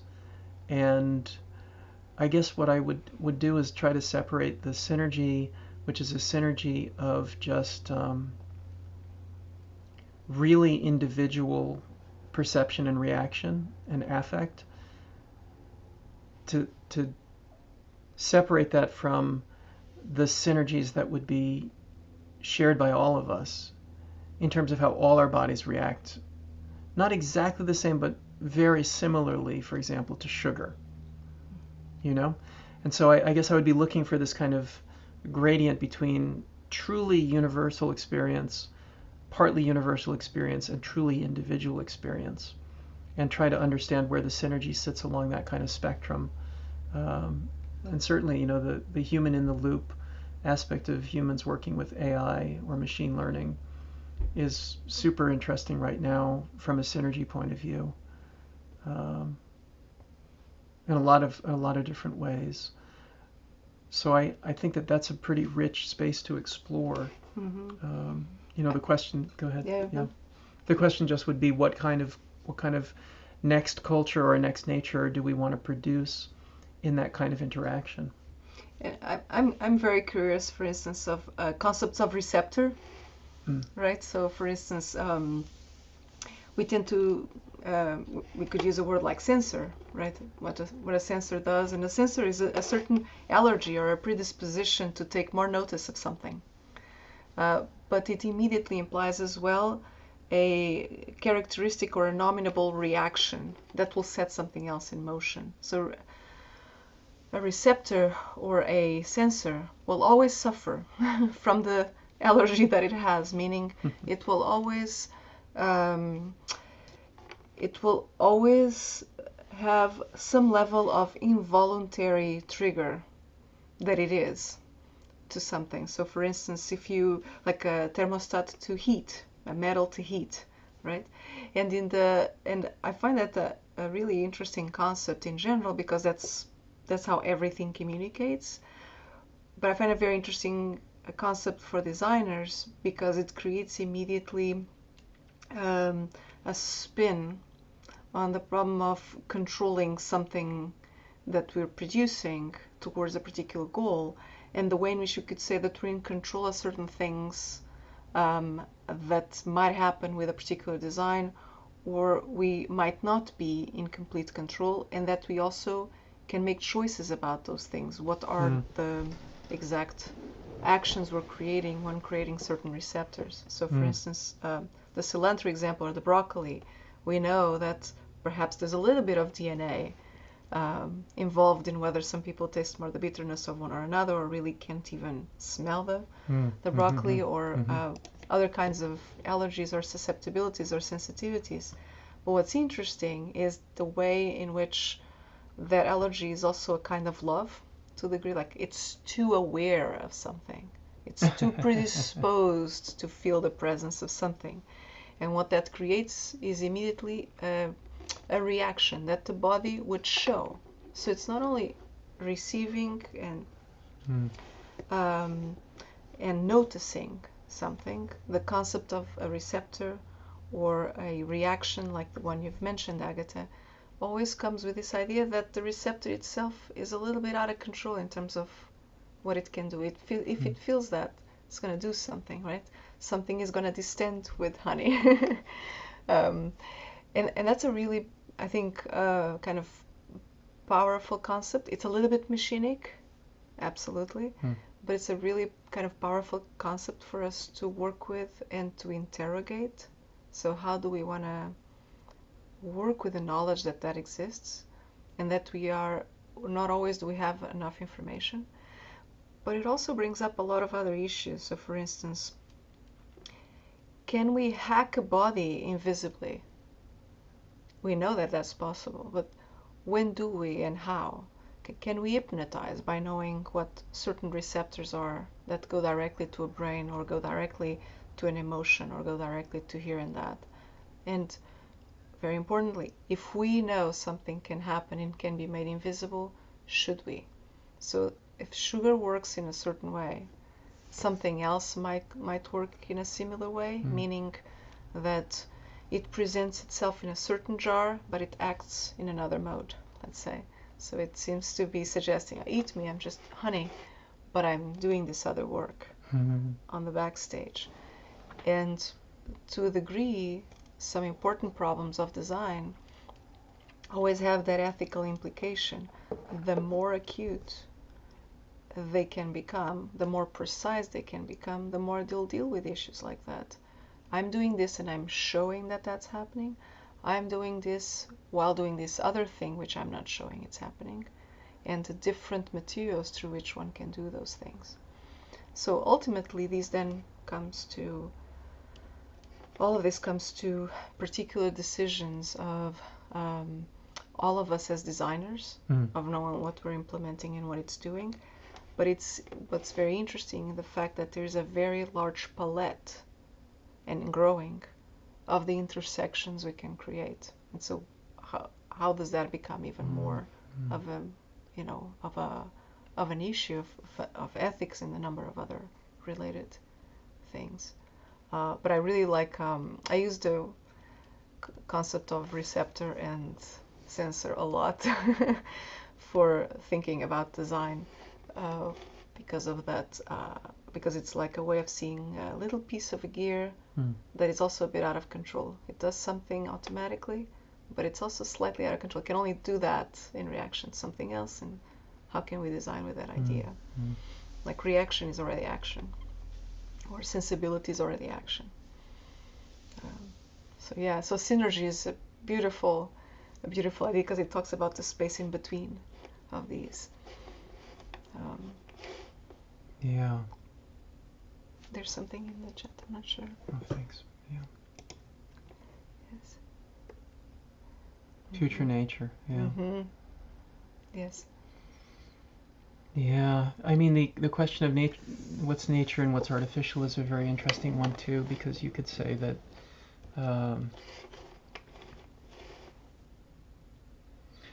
everything that we think is artificial or a technicity is really just it's really just a complex system that humans have managed to implement or discover or rediscover. This is a kind of an argument that Stephen Wolfram makes in a really nice text that he wrote, I think fairly recently, just a few years ago, asking, you know, what would we leave as an interstellar beacon if we were going to leave an interstellar beacon behind us as humans to communicate with other alien civilizations. And oftentimes he makes the point, well, you know, we think we should leave the examples of the highest mathematical achievements or scientific achievements we've made But Wolfram, in his, kind of intense brilliance and, sometimes dogmatism, looks at everything through the lens of computational equivalence. And so Wolfram looks at the entire universe and basically says, okay, everything's computational. What's the degree of computational complexity or power of system A versus system B versus system C? So system A could be like jazz music, and system B could be sycamore trees, and system C could be like a particular class of solar flares. And so you look at natural systems and star systems and music, and Wolfram basically says that the natural world already provides extremely deep reservoirs of computational robustness that humans are mistaken in thinking they have gone beyond. So any alien civilization that showed up looking at Earth, if it was interested in information richness and computational robustness, would look at the ecosystems on our planet with more interest than jazz, for example. So we tend to think, oh, well, these accomplishments that we've made as humans specifically.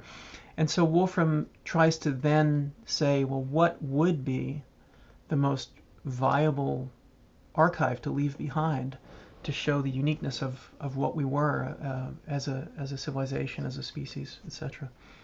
He ends up coming up with a kind of a neo-realist documentarian approach, basically saying, like, we should just show what life was like. We should just fully document the intimacy and facticity of human life, because that's computationally irreducible. So actually, basically what he's saying is he's saying, like, we need to look for what's computationally irreducible in our existence.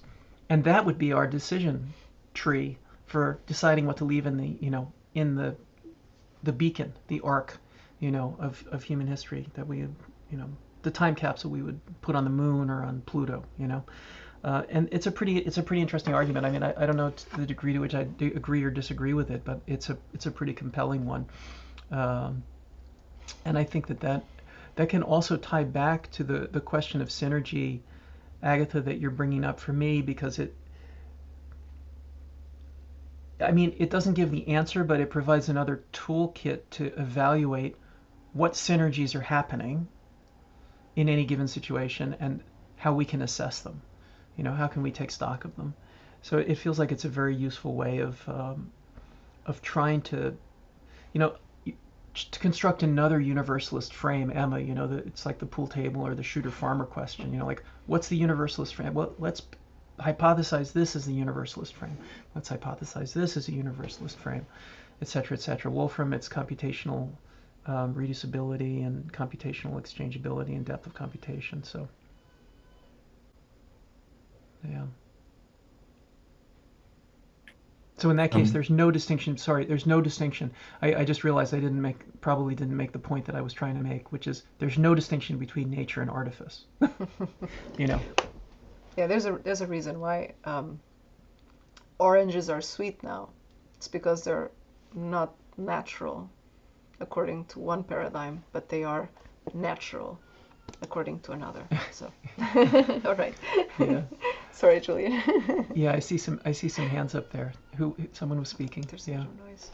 Yes, I just wanted to.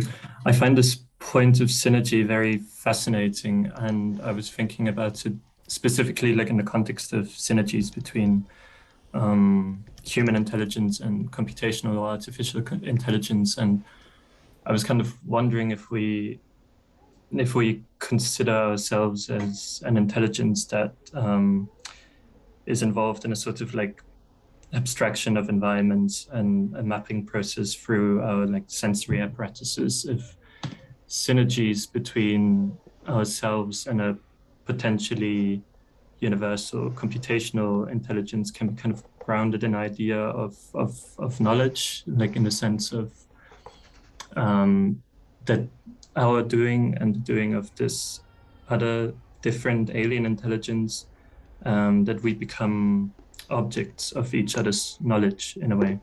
If you see kind of any ground for pursuing a line of questioning in this kind of manner, and then, because I think that also kind of poses the question of recognition in a way, of like before you even enter into any potential form of communication. It is a question of being able to recognize an alien intelligence or different intelligence. So that kind of, I think, links back to me to the sensory apparatus and to knowledge structures or reality models in a way. Yeah. That's beautiful. Yeah, that makes a lot of sense. I feel like that's a lot of Lem's work that that we both love. That's what it's about. It's about a recognition. And it depends, for me, the three different versions of Solaris are each very different in their conclusion about what the, what the end of the story is. Obviously, Lem's novel ends up with only the possibility of recognition and then never knowing if communication is possible or would ever be possible. Tarkovsky's version is a kind of a mystical and almost quasi-Christian reunification both with the Father and with the Holy Spirit. And Soderbergh's vision either is a reunification of the kind of husband and wife, or the illusion of the reunification of husband and wife, all within this kind of intense, purely synesthetic, synergistic cosmic brain, which is the ocean and particle field that we see in Soderbergh's version of the story. I don't know. We have a personal relationship to that particular film because we knew the guy Doc Bailey who did the special effects for Soderbergh's film, and he was a really intense guy. He passed away a few years ago, and really remarkable, enigmatic, wild, spirited person. And so, whenever I think of Soderbergh's version, I can't disentangle Doc Bailey's work on the particle system for the film, because I remember Doc Bailey being super proud that in one of the film reviews, I don't remember which film review it was, but it was it was The Guardian or something. They called out the kind of wild, love errato energy of the planet ocean's being, and I remember Doc saying something basically like, that was me.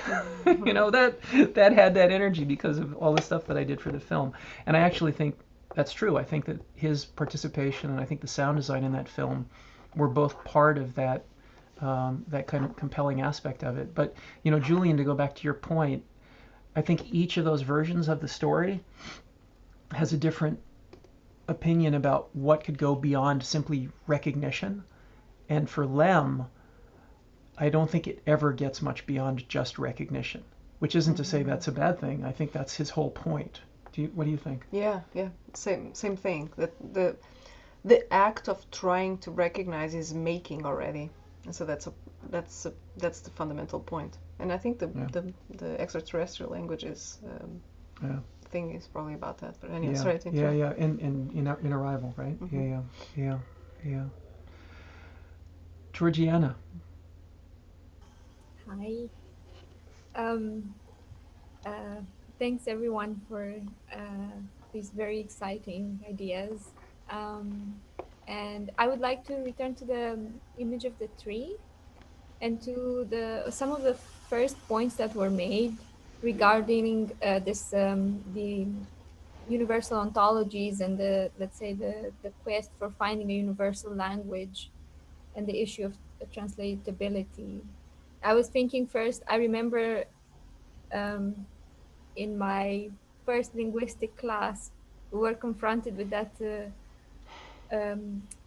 tree of languages, and how the romantics thought or were looking for that Ur language, the primordial language that I don't know, the generics humans were communicating with, and then all these kinship relationship between languages, and of course that kind of idea went in all sorts of directions. Like either entered these very predatorial configurations,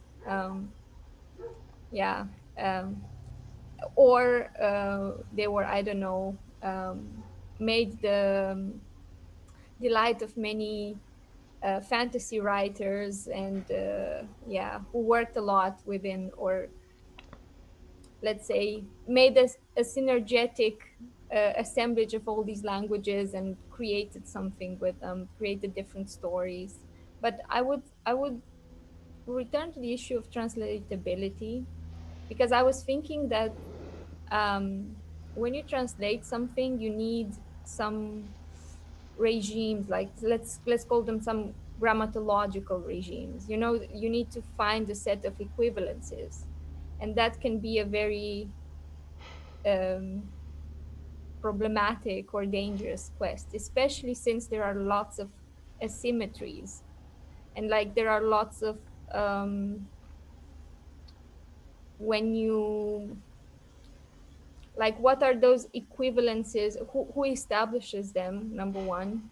And let's say that sometimes these asymmetrical relationships are encoded in storytelling, and we have storytellings about oppression, about war, for example, and a lot of, let's say, affective clog. It's very hard to exit, let's say, a dark how is it called, what was Nandita's term? This kind of like dark cosmopolitics of the game, especially also when you're on the praise side, let's say. And how can you not necessarily avoid, but like how to create these bridges across that are kind of mindful to or respectful to all the elements that enter into this translation operation. Yeah. Equivalency. Equivalency. The equivalency that you're talking about, super interesting problem. Yes, like who decides, or how does it emerge for the problem of translation? That's incredibly interesting.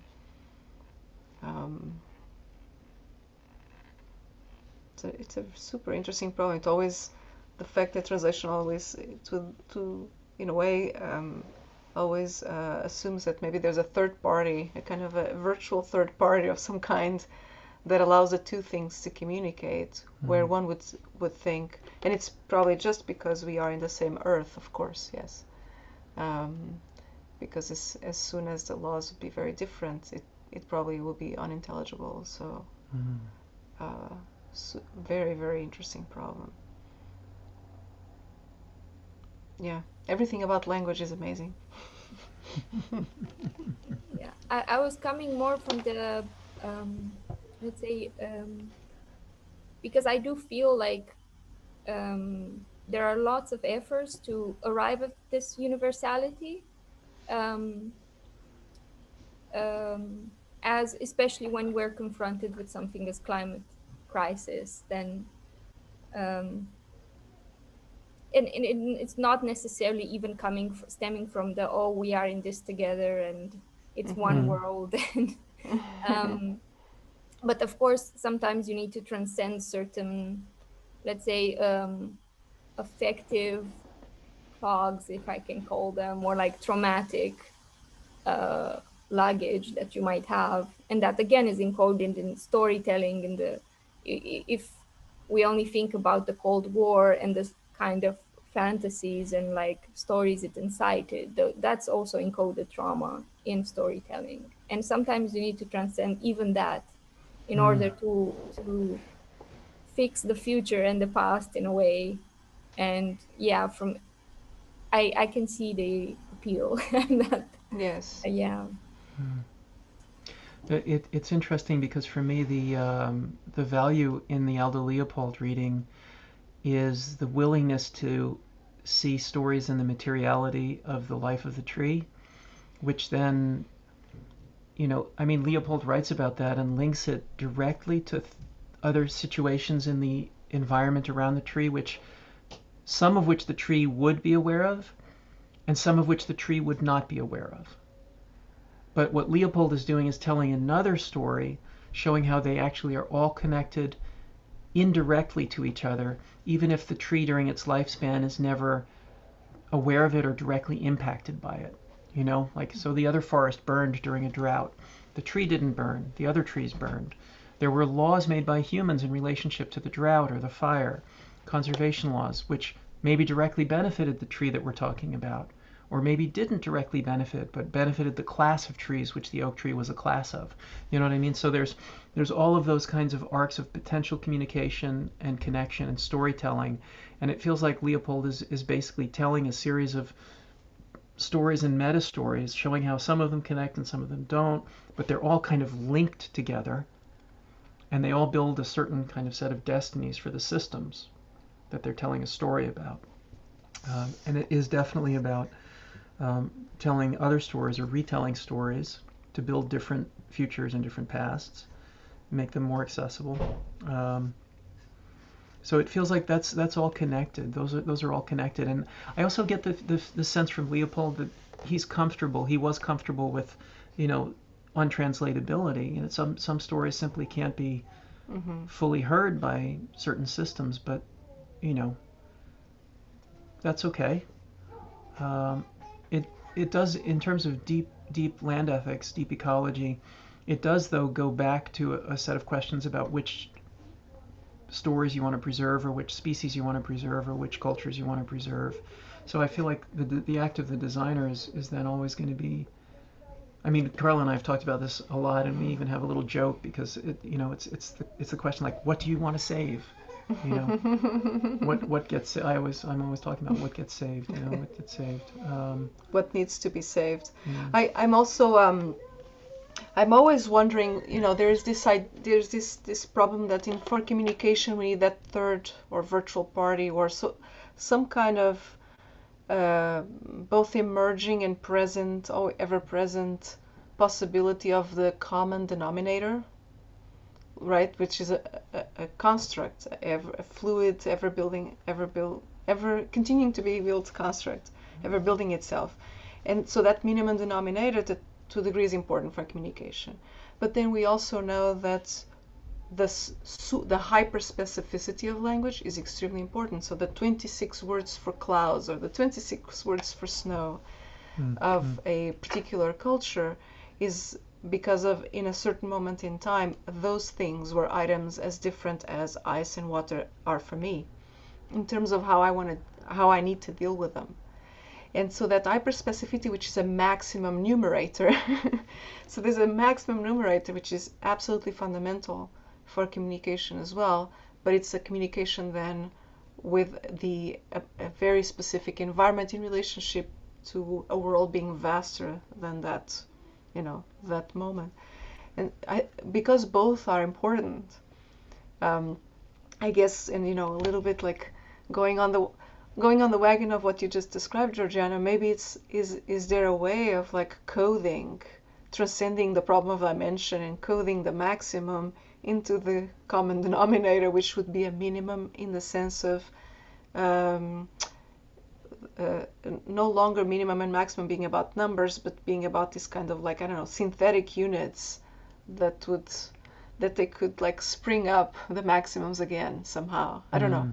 So it will work mathematically for sure. It will work in some other way. But that's what I constantly wonder. Both are important for communication. That's the beauty of heteroglossia or polyphony. Yeah.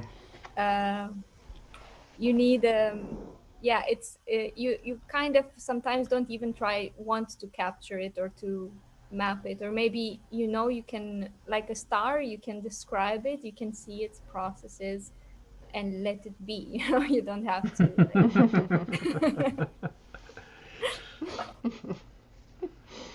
Yeah.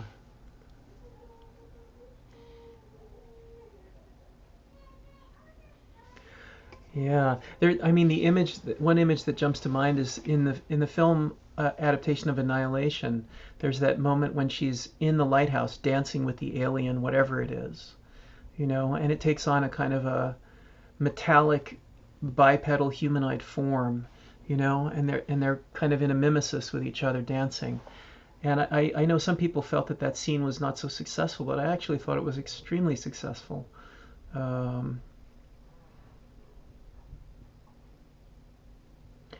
I also It was a very beautiful scene. you thought it was interesting too, right? Yeah, it's an interesting moment. I also think it's not a good idea to literalize the notion of gesture. I mean, it's okay because gesture can be literal physical movements, but gestures can be all of these other different kinds of scales of, quasi-linguistic interaction. Well, Yeah. they're also the mediation between culture as a form that is understood to be collective, and a body that might have more or less precision in terms of how it interacts with that culture, precision in terms of the goals of the culture, of how it is going, so that there's also interesting things about that concept, because it's a concept that presupposes that there are forms are understood or that they're accepted. They get formalization of them means that they're accepted as a language. They mean things. So in gesture there exists that idea. Yeah. On the other hand, gestures are, by definition, they're not post-language, but they are not the same. They don't belong to the exact same definition of language. They're not the same word. We have the two words for them. So they're mediation with something else. Mm-hmm. And because of that, they're already not the same exact thing. So they will have the precision resolution of that other thing that it is that they are part of. So Mm-hmm. Yeah. I'm thinking of examples again from some of the readings in the films, but well, I wanted to bring up one. Can I? Yeah, I mean, the please. nostalgia Yeah. for the light for documentary. I'm not sure if you all have an opportunity to see the film or parts of it, but nostalgia for the light immediately has this incredible breakdown of scale. Of course, Atacama Desert, silent for some things, so it allows you to see deeper into through an observatory, allows you to see deeper into the beginning of the universe. But it also has, a series of political dimensions that it has incredible resistance to look at, and like the lack of proper instruments, so to speak, that would force that precision to be formalized. And I find that that's a really kind of interesting example right there, right? So it's immediately the breakdown of what the precision instrument is. Like, if it is a recording, if it can read certain things, it should be able to record a number of them. And so the idea of resolution right there should be that it can read so much more, and yet we know that that's not true, and that film makes it so incredibly vivid, like a recording instrument of this nature of what human activity or other activity has been, because it's all activity, should be able to allow us to read a number of other things, and yet it doesn't. So I find that as I don't know, that's a really, for me, that's a kind of a powerful example. It's very beautiful.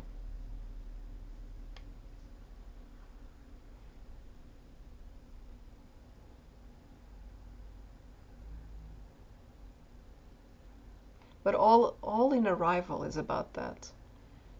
All in Arrival is this attempt to do to talk about the fact that communication is trying to happen. It's like, how do I formulate that communication is about, that I'm trying to communicate? How do I communicate that I'm trying to communicate? Communication of a communicability. Yeah. I mean, there it goes back to Agamben in a funny way, which is nice. Which many say it's mimicking. Right. So acknowledging the other has done something, that you've seen it by repeating it. So that's what a lot of the gesture in Arrival has to do with. That there's an attempt to understand, but there's also the communicability, communication. So the attempt to engage mimicry as or mimetism as a way of showing that the mirror is intelligent, or it is an attempt at communication, is empathic, potentially, etc. Yeah, is available. Yeah, but I think that's exactly right, because if you're watching a young child try to learn how to dance, and they're looking at you and they're looking at you move, and they don't know how to mirror what you're doing, but they try. It's specifically about a bunch of muscular and neural pathways that are, at least in the child, trying to come into being, because that's the way evolution has wired us all up. I'm now thinking of Peter Watts's work, because in Echopraxia, his sequel to Blind Sight, that's kind of the way the world ends. It's through everyone getting trapped in a neural mirror feedback loop with everyone else. Everyone on the face of the planet has become infected, and the infection is basically an infection which causes you to imitate what the person in front of you is doing. So if I go like this in front of you, you're going to start doing this, and if I don't stop doing it, you won't stop doing it, because that's precisely what the infection is making everyone do, and people literally collapse from exhaustion and not eating because they've been trapped in this. It's a kind of a zombie movie scenario, but a really, really kind of darkly funny and intelligently constructed one. It's based on his own understanding of neuroscience and biology. And so, there's a way of linking that back to some of the technical questions that we were talking about a while ago in relationship to frameworks. Is there a universal framework for the gesture towards communication which can ever achieve communication? I don't know. Is there a locally universal framework towards some set of the organisms on Earth making gestures towards each other? The cat doesn't rear up on its hind legs and wave at us unless it's been trained to, usually, right? But the cat understands that there's an intentionality if we move like this towards it. And we understand it. The cat has an intentionality towards us, potentially. So there is a shared substrate for communication there, even though it's what we would usually call pretty low bandwidth, and it's gestural. And I think that identifying the kind of commonalities for those pressures and mimeses and exchanges to take place is part of what we're talking about. I mean, then again, Georgiana, I guess, we could try to pull out and look literally at a universal scale and say, is there something that is operational at a universal scale which would make that possible? And that's what Lem meditates on in his Master's Voice and in Solaris, in The Invincible and Soma. And storytelling is such an interesting problem, right? Like, I could say there is attempt to communication, but you can say, well, any mimesis or response, even when it is a pure mimicry of something, can be seen as retaliation, can be interpreted as retaliation, so an act of war, which is the opposite. And so the entire problem of how the dimensions of time break down, so both on Earth, but also when you leave it, how that becomes a problem for sequence, and therefore then for storytelling. In different structures also of storytelling, like storytelling as both a sequence or a collection of moments, but especially about like the kinds of linearities and other kind of circles that exist in storytelling, and how that can be an interesting provocative it's kind structure. of like a time machine, if you think about it, not only because it can transport you to different temporalities, but sometimes a good story freezes time. But of course, there are also, if they're good, you forget where you are. And I love this comparison to the time machine. And it's like we always wanted to invent this highly advanced time machine, but it's been with us all the time. However, I would be interested to explore in these couple of weeks, let's say, the dark reverse of that. Like, because storytelling is not only, let's say, like a world building thing. It can be also a destroyer of things. Like, because of course, they also have their dark twin and their dark side, and their yeah, world destroying purposes in a way. Yeah. Mm-hmm. Yeah. I think Very interesting, that idea. yeah. I mean, telling a good story potentially wipes out other possible stories if the story takes hold and grows, virally, if its roots are very deep. I think that's one of the things I'm thinking of in relationship to what you're saying. The other, Georgina, is the way that William Burroughs was against sort of certain aspects of language as a linear technicity. Yeah, we should wrap, I guess, because linear functions of language build a certain model of time out, at least in human minds, maybe even outside of human minds. It's the old joke, every story has a beginning, a middle, and an end, just not necessarily in that order. And I'm forgetting if actually Godard said that or someone else said that, but that's what certain filmmakers and writers have worked against the story having a beginning, a middle, and an end in that order. And Burroughs worked against it precisely, and Brian Geisen with the cut-ups, because they wanted to liberate the mind from the prison they saw of linear time that storytelling built. And you can look at plenty of other people who've theorized what storytelling does. In the talk about mirror, I talk about Lukács and Bakhtin, because those are two very, very interesting examples of, in Lukács, the kind of proto-modern rupture of time that can happen in certain forms of storytelling, and what the novel as a historical form of storytelling does, both technically and materially. And then in Bakhtin, also through heteroglossia, what that does in terms of building certain kinds of feedback loops and agency. And so anyway, for me, for years, the Bakhtin and the Lukács examples have been really, really good. Actually, I only started reading Lukács on Sanford Quinter's insistence a very, very long time ago, which is a kind of a funny connection there. And I never, ever subsequently spoke to Sanford about why he told me I needed to read Lukács, which would have been around 1990. So I think that, what you're saying is really, really important. I guess the other question for me would be, is it possible to impute to non-human systems, whether, animal systems or physical systems, some of the rule sets that we've discovered in storytelling? And I guess the only way I would start to do that would be to draw analogs and comparisons between human neurophysiology and the way that language and storytelling work on us because of our neurophysiological configurations and our acculturations. And then ask the question, is that particular kind of complex structure to be found in other systems like animals or the natural world? Maybe DeLanda does this a little bit in some of his work, and specifically in 1,000 Years of Nonlinear History, to say, oh, well, we share certain kind of morphological arrangements with some kinds of geological form or some kind of natural form. And that's what Lem's doing in Solaris, obviously.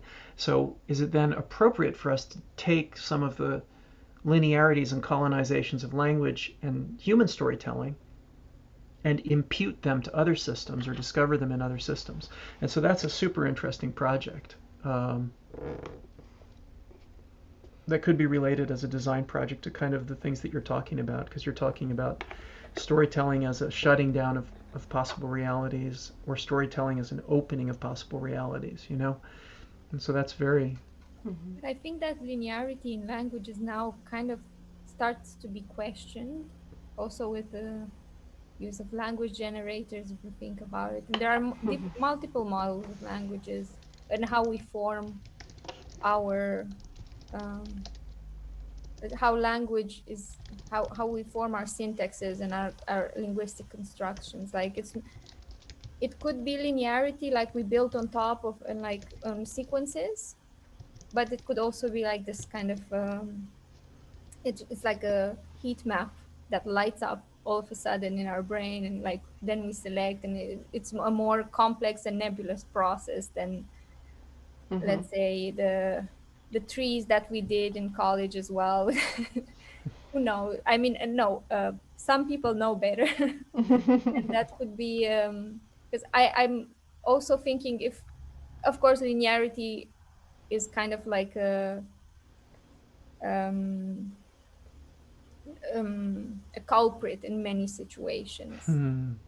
But then I'm starting to wonder if there are stories or that are not linear, that do not follow this kind of like very well-rounded circular, even like heroes' journeys, simple, successful schemes. Some can be a bit more, even more experimental, or I don't know how to say, like they don't follow necessarily the this simple linearity, although most of them are still. Yeah, they're not complexly evil.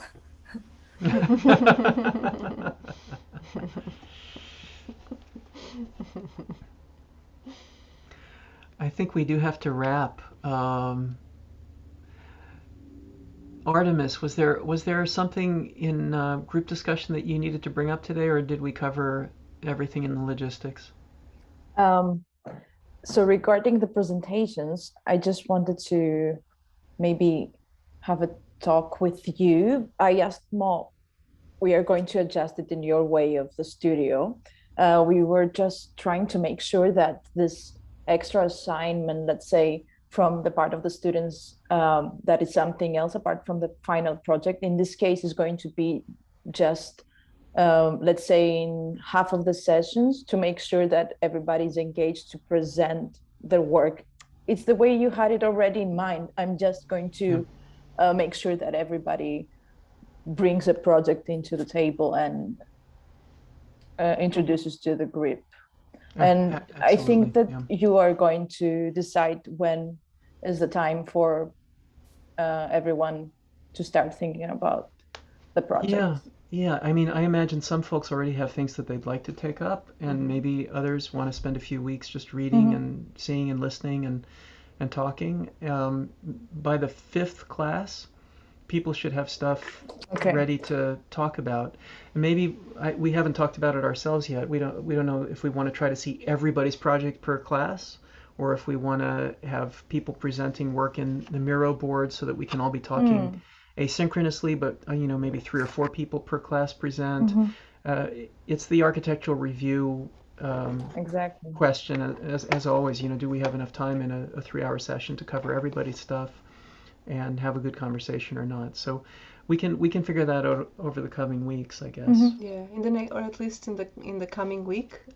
There's one thing that worked very well, I think, in a previous session is, there some students worked in teams, but then what happened is we also tried to asynchronously evaluate the work as it was progressing, give asynchronous comments, but also come to the class with particular groups, let's say groupings of type of comment, so where we could have general comments to 1 or 2 or 3 projects that were similar, and then specifically address some issues of each one of the projects, and then move on and kind of create this kind of, and that's fluid. Like sometimes projects can be grouped in one way in one class because that's how it makes sense to address them, and then in another it will be different. But so that could be also a way of dealing with it.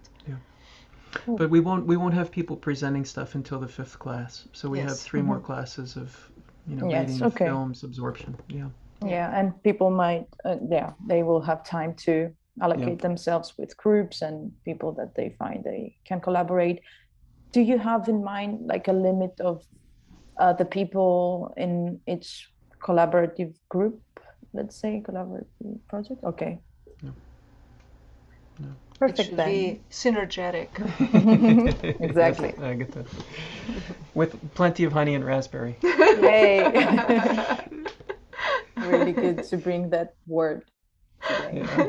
Yeah. Cool. All right, everybody. Thank you all. We have only some of the readings and films on the syllabus right now. In the next day or so, we'll drop everything else in so that you have plenty of time to read and see and listen for next week. And we might even be able to populate the other readings and films through the coming weeks too, because we don't have anything really in the February 27th section yet. Yeah. Okay. Perfect. And make Cool. sure you are all in Discord and bring themes, comments, questions up. Just make sure you are all subscribed there. They're asking if there's going to be a Slack channel. That's We already created the Discord one. You should be in, Alexandra. I'm going to make sure that you receive an invite if you are not. Great, great. So we will be on that as well. We're not on it yet, but we'll be on that as well. Okay. Yep. Yeah. Cool. Yeah, same thing. Thank yeah, you. Last time we used Slack, but this Yes, time we're this going to time. try to do let's Discord. stick with Discord since you've already got that going. Yes, Yeah, because they have it all together for each seminar. So Yep. it's already organized, like for the news center. Wonderful. I'm going to make sure that everybody receives the invitation if they haven't yet. I thought that everybody was in, but apparently they're not. So, yeah. All right. Super. Thanks, everybody. Have a good Great. week. Thank Bye, you. guys. Bye. Have a great week.